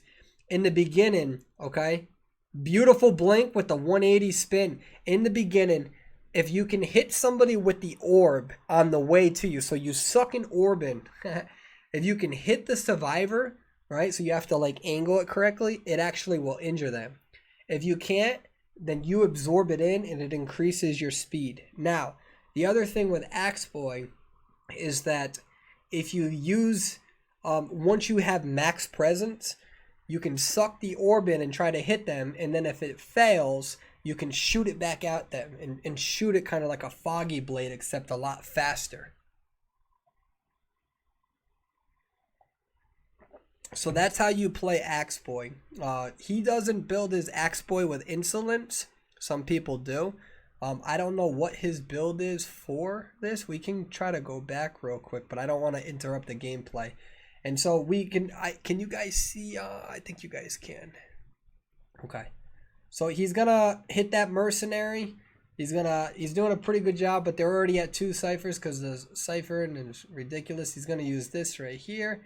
He's gonna try to use an orb, most likely. See how he's trying to angle that? He's trying to angle the orb, but it's difficult because I don't think he has any over here. He should have some, so he's taking a seed back over there. And the problem is that 2 other people are still... Yeah, so this is where they need to add more orbs so he can actually use this ability. He brings the orb in and it hits the mercenary. And now he's going to try to go and... Let's see what he does. Did he try to use blink right there? No, he didn't. No, I'm dumb. This is going to give him a speed increase. Does a beautiful hit. Alright, so he's going to be able to eliminate the Prospector with this right here. Mercenary is still down as well. And they're still at 2 ciphers. You can see that both of them are decoding right now. None of them have gotten off of the machine. And we're going to see Mercenary being selected right now. And we're going to have him put on the rocket chair. There's 2 left. And they're going to try to pop one of the machines. And whoever pops that machine is going to go in and try to get that rescue. And he knows it. So they did pop one of the machines. And what he needs to do now is to do his best to prevent a rescue. That's what he's going to try to do. I believe that they need 3 people to tie the tournament. So if they don't have 3 people who tie the tournament, I think it's game over. But I don't know the exact score. I see it's 2-1 up there, but that's not reflective on the points. And so what he's going to do, he's not going to hit. Well, now he's going to hit. And he's going to use his skill to probably catch up with speed. Yep. And he's going to try to cut him off. And he tried right there, what he tried to do is he tried to hit the magician with the orb and was unable to hit the magician with that orb. So this is their best ability right now to try to get a 3-man victory. And that's what's going to be very difficult. Magician does a good job recognizing the orbs coming. Remember, you do have a little red indicator when you see that the orb is relatively around you. So there is a good way to kite against him. He's going to use this speed boost to try to catch up to this magician. Magician used that boost. Excuse me. Mercenary's getting a little skittish. Runs away from it. He sees the footprints. He's probably going to juke left. Yep, he's going to turn left. Mercenary is kind of in the wide open. He needs to use that elbow pad. He needs to hope that he has 2 more elbow pads, ladies and gentlemen. He has 2 more elbow pads. He has 1 more elbow pad left. And he is going to... Oh, that barely misses him. He needs to get this hit. Are they going to be able to get away? He teleports. Very important. Good job using Trump's card. Decides to use teleport. Cuts it off. If he didn't have Trump's card right there, that would have been very, very difficult for him. He ends up getting the mercenary down. And now this is why 2 of them are running away. 2 of them are running away because they know they need to get a 3-man victory. That is why they are not escaping. A tie will not help them. GR has too many points, so that's why they're running away to try to secure those points. Enchantress only has 1 stun. That's the only stun that she has. And now he's going to go back over here. Let's see what he does. You got to be careful because he doesn't know if they have Tide Turner. And so that's something that he has to worry about because if they do the whole Tide Turner rescue, they can go right out into those exit gates. So we got to see what they're going to do. They're going to pop them back both up. They're not going to go in for that exit. And we're going to see what they end up doing here. Is the stream's okay. Stream's back up. They get the Enchantress. Enchantress is going to go over here, far enough away from any of those exit gates. And that's exactly why that's why Axe Boy did not put Mercenary on the rocket chair. You don't want to have that sort of Tide Turner rescue. He's collecting a seed. He's going to use his ability right here. Again, we don't know if he has tinnitus right now, just simply because of the overlays that are enacted on the screen. And so he's using this to see if he can get any vision. And he's going around, making sure that he can scan the area. Let's see what sort of patience he has. Collecting another seed. He's going to put this down. That helps him with the orbs. That gives him the orbs that he needs. Remember, he can shoot one out. Magician going to try to go in for a rescue. And they're going to see if they can pull something off here. Oh, beautiful double save. Mercenary takes that hit. Enchantress somewhat prematurely used that. All right, good job on PPX. Able to turn around and make sure they can secure that. And that's pretty much a wrap.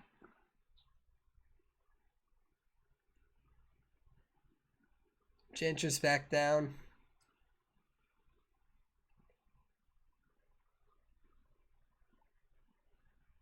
See where else they end up going.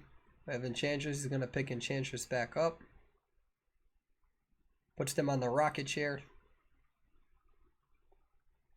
And for the most part, I believe that's a good game. If I'm thinking correctly here. Is the maintenance still up?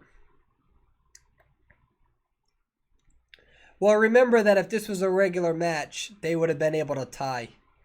I think ITC has given up.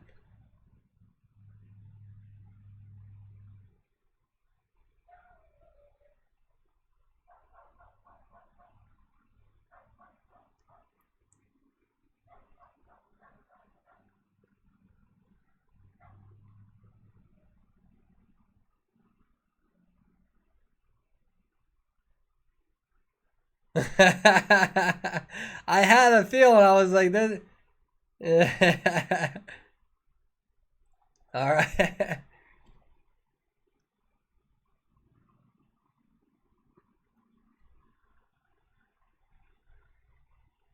ITC having a little fun right here. And that is the end game, ladies and gentlemen. That is it. PPX, GR, go in for the victory. Yeah, I don't blame them. That was a really fun game to watch. All right, let me see something.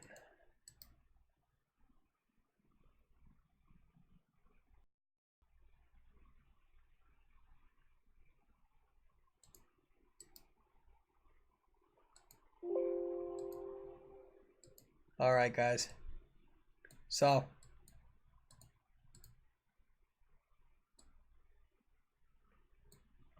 all right. So that concludes that tournament. I want to thank the developers for giving me permission to utilize this. Let me see something.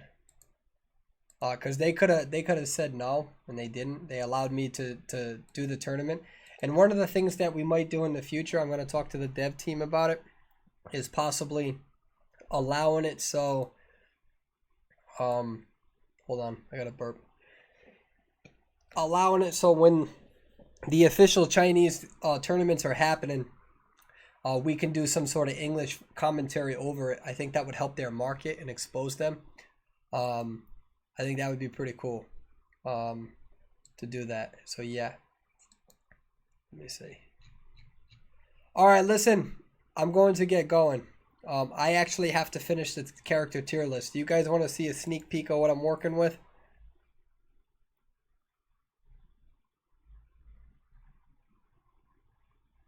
Is it lagging? Yeah, it's lagging. Oh no, I'll show you a glimpse.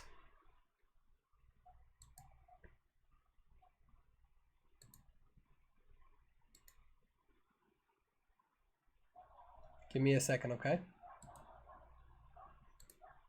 I'll show you guys what I'm working with.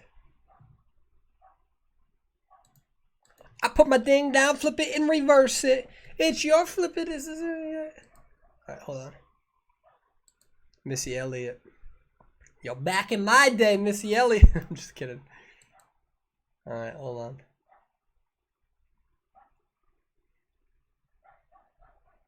Alright, so this is, I don't want to hear any complaining or crying or any of that stuff, please.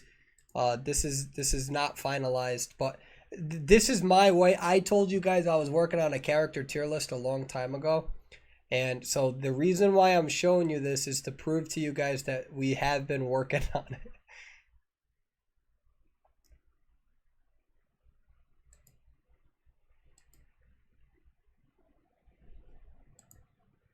Give me a second. I'll show you guys. I'll show you a lot of the data. All right. This is just me. Okay, this is my Twitch. I mean my Discord.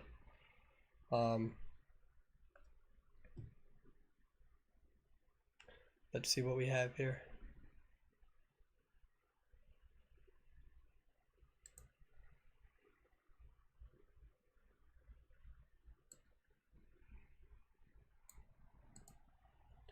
All right, so some of the stats that we're looking on, this is not finalized. Some of the stats that we're looking at for the character tier list. Can you guys see that? Can you guys see the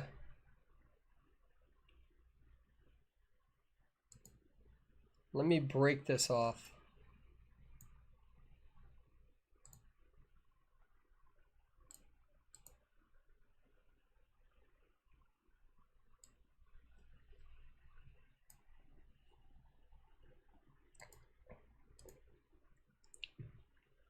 Give me a second. I need to make sure I can see. Okay. Can you guys see this? Can you guys see the spreadsheet? Like, can you actually read what it says? Or is it blurry? Okay. So, here's what we're doing. We're not done with this. This is some of the stuff that we've been working on. Oh.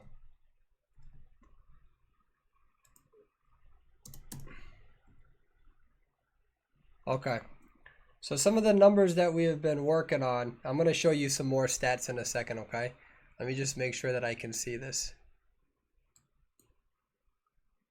Okay, so there's a few things I want to talk about. One of the things,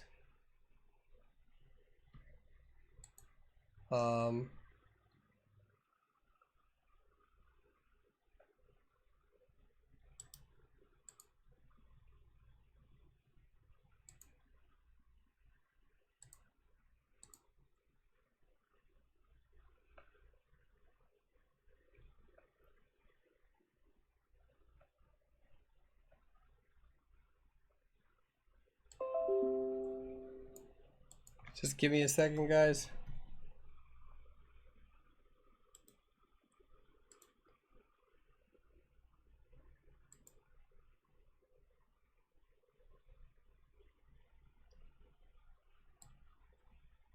Okay. So, some of the stuff that we're doing when we're looking at the S tier and the A tier characters, right? One of the things that we're adding is we're looking at the average points of some of the best players in the world.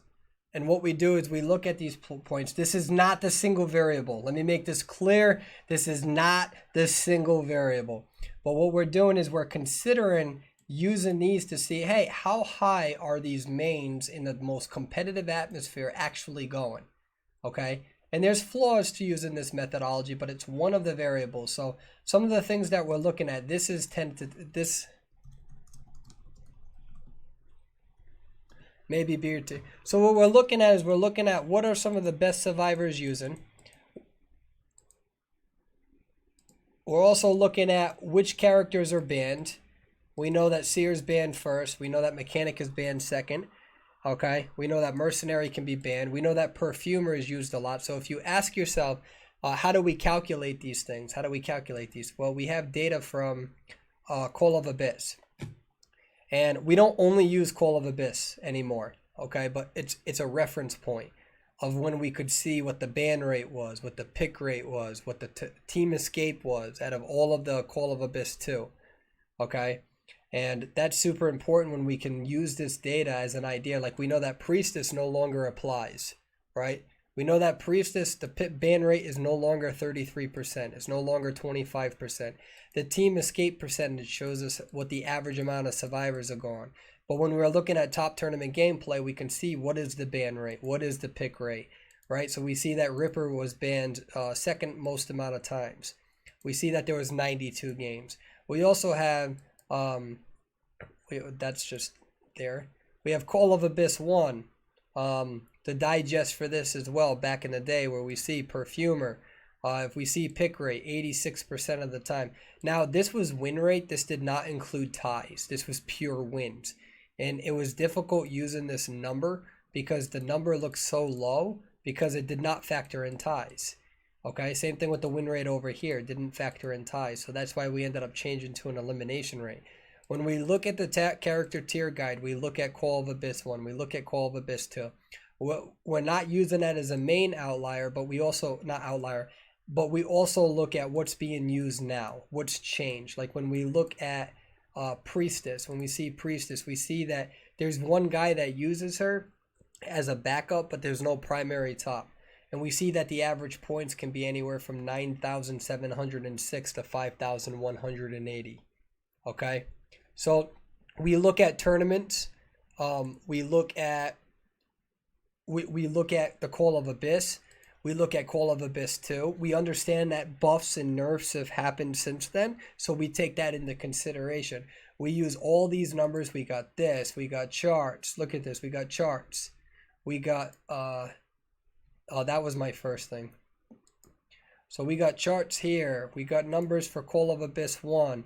And then what we're doing now, what I'm doing now, is for the other characters that aren't really used in tournaments, one of the objective ways that we're measuring it is we're saying, okay, what's the average amount of points on the leaderboard?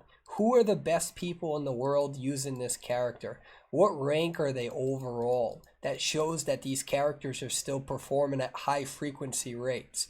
And then one of the things that we're also trying to work on is, so you see a lot about survivors, you see a lot about hunters. When we also consider the numbers that we're looking at in regards to the percentage rates, one of the things that we need to take into consideration too, let me see if this is it, is when we start looking at hunters, this isn't finished yet, and we start looking at the overall position. What's their win rate? What's their primary? Who's in the top of the most competitive scenes out there? How is this Feaster ranked 23rd overall with such a high win rate? Why do we have people using Wu Chang with a pretty decent win rate as well? Okay, we look at the Mad Eyes. Mad Eyes being used. Look at Mad Eyes being used. So we look at something other than just our server. Okay, so let me make this clear. Let me make this clear. When I come out with my character tier list, it'll have the most objective numbers that actually make it valid and reliable, but that doesn't mean that it'll be 100% perfect. We just use the numbers that are to our advantage, and that could change in a month. What we could see is that Perfumer could start being used less because people want to use Enchantress because she can stun and therefore prevent somebody from going on the rocket chair as fast. We don't know if that's going to change, okay? And so that's really important. I mean, if we look over here, I mean, if we look at just look at just Priestess alone, right? Look at Priestess's numbers right here. Okay, you see Priestess's number. All right, this was in Call of Abyss 2. Okay, well, by the way, we have all these too. This is thanks to Comrade Dan. Look at it. I think that's Dan's numbers right there. You can't see it because of me. That doesn't change anything. All right, so when you look at Call of Abyss 2, when we look at the regionals, look at Priestess. Her pick rate was 21% with a ban rate of 10.5. That skyrocketed to 33% with a 25% pick rate because of that ban rate with a total escape of 48%. Okay, so this is why we're using the numbers. This is why I kept telling people, just be patient with me, be patient with me. And I know that as a YouTuber, it's really important to come out with content, because that's what drives the views. But guys, I did not want to come out with a tier list that wasn't something that I felt comfortable with, confident about. What it comes down with is that you can, like, as an example, and I'm going to be more empathetic to the characters when I come out with this character tier list. When it comes out, you're not going to be pissed off, because when I tell you, hey, just because your character is in B tier doesn't mean that you're not wrong about their potential in terms of being able to pull clutch plays like Cowboy. Cowboy is not an A tier character. There's no research or data that will ever suggest that Cowboy is A tier. And so if anyone says he's A tier, their methodology is not relative to mine. It's just, I don't consider it good methodology. I consider it fundamentally flawed. But that doesn't mean that I have to take away from your argument that he's super fun and that he can literally be the difference between winning a match and losing a match. If I have a Cowboy on my team, I'm not mad. I'm not like, why don't we have an A tier character? I'll be like, man, I hope this Cowboy can pull a clutch move. But we can agree that the win rates of other survivors are significantly higher, and therefore the probability of us as a team winning will probably increase if you were to main a different character. But at the end of the day, if this is your main, I want you to play a character that you're comfortable with, right? So you can be a Cowboy main and say, you know what, that's fair. I like Cowboy. I see that he's B tier. I'm going to be the best damn B tier Cowboy that ever existed. You know, you're allowed to have that attitude and that confidence. But just because you like a character, don't take away from the numbers. I'm telling you guys, if you don't look at an objective way to measure things, it's very easy to have ignorant assumptions and presumptions, right? Research is a beautiful thing. It humbles yourself, right? Because you look at the data. There's things in my own tier list that I'm like, I don't think Forward's going to be A tier. I have a feeling that he's going to go down to B tier because of Trump Card. But the data says that as of now, that hasn't happened. So I'm not going to come out with a character tier list based on a hypothesis that may come true, but it still hasn't yet. And if I started coming out with personal biases without the research and the numbers to back it up like I showed you, then there's no difference between my character tier list and others. And that's why when we come out with a character tier list, you can have people disagree with it, but they don't actually come out with a real reason why. Guys, play your damn characters. Have fun. Have fun. Play your Cowboy. Play your Mind's Eye. The hell with people who tell you not to. Okay, I'm being so serious right now.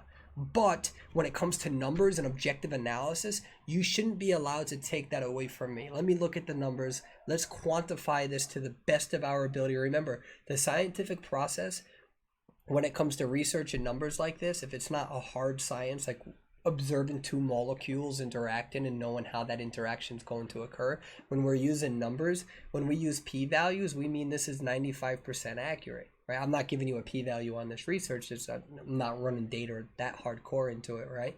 But the point is that no matter what I do, there will be a flaw to the data because it is by a human. Humans are fundamentally flawed. So the scientific process is to try to eliminate as much of that human error as possible. So instead of slapping your favorite characters into random things, we look at numbers and we try to use objective definitions and categories and how we define these categories and how the numbers back that categorization up.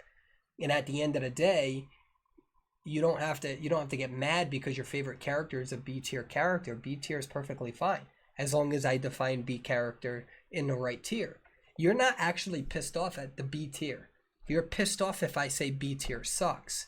That's not how I define B tier. I define B tier as this is a rank worthy sort of person. You may even see them in competition, but the probability is slim to none. But they're still good in legendary rank mode. And that's how my first tier list was. If it's B or higher, don't bitch about seeing these sorts of characters in legendary rank mode. Yeah, they may not be an A tier character, but like think of an acrobat versus a cowboy. Say if we put acrobat in B tier instead of A tier, right? Which we're still trying to figure out. That doesn't mean that cowboy isn't more clutch than acrobat. That doesn't mean, in fact, if there's an acrobat at tier A and I see a cowboy at tier B, that doesn't mean that I'm going to say, damn it, we have a cowboy. Oh, doesn't mean, oh, switch to acrobat. No, I know the potential of cowboy is in there. We know that the probability is not always high, and you have to be very good with cowboy, and there are countermeasures to them, such as Ripper and Spider, right, which are the most popular hunters, right? So you can acknowledge that there are characters who are statistically performing better than yours, acknowledge how we measure it, but still say, hey, I still think he's good. I still think that there's potential. Or in the case of like Mad Eyes or Dream Witch, I think that there's potential that people didn't explore enough.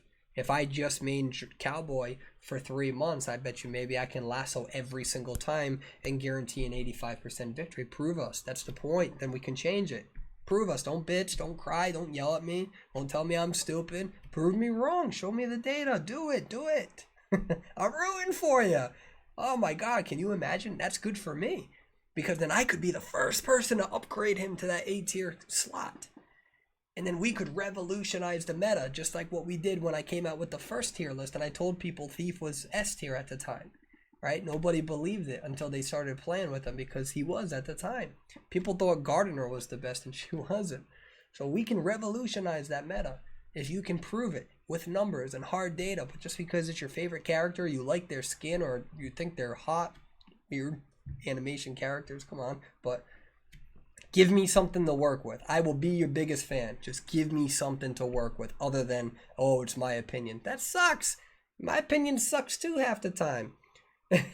What's the data say? The data, that's what we're looking for. All right. I went on a big rant. I'm sorry. Whew. Yeah, that's the other thing, is that S tier characters are difficult to rank up.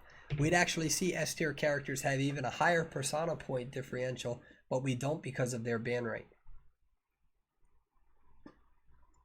So, we'll see.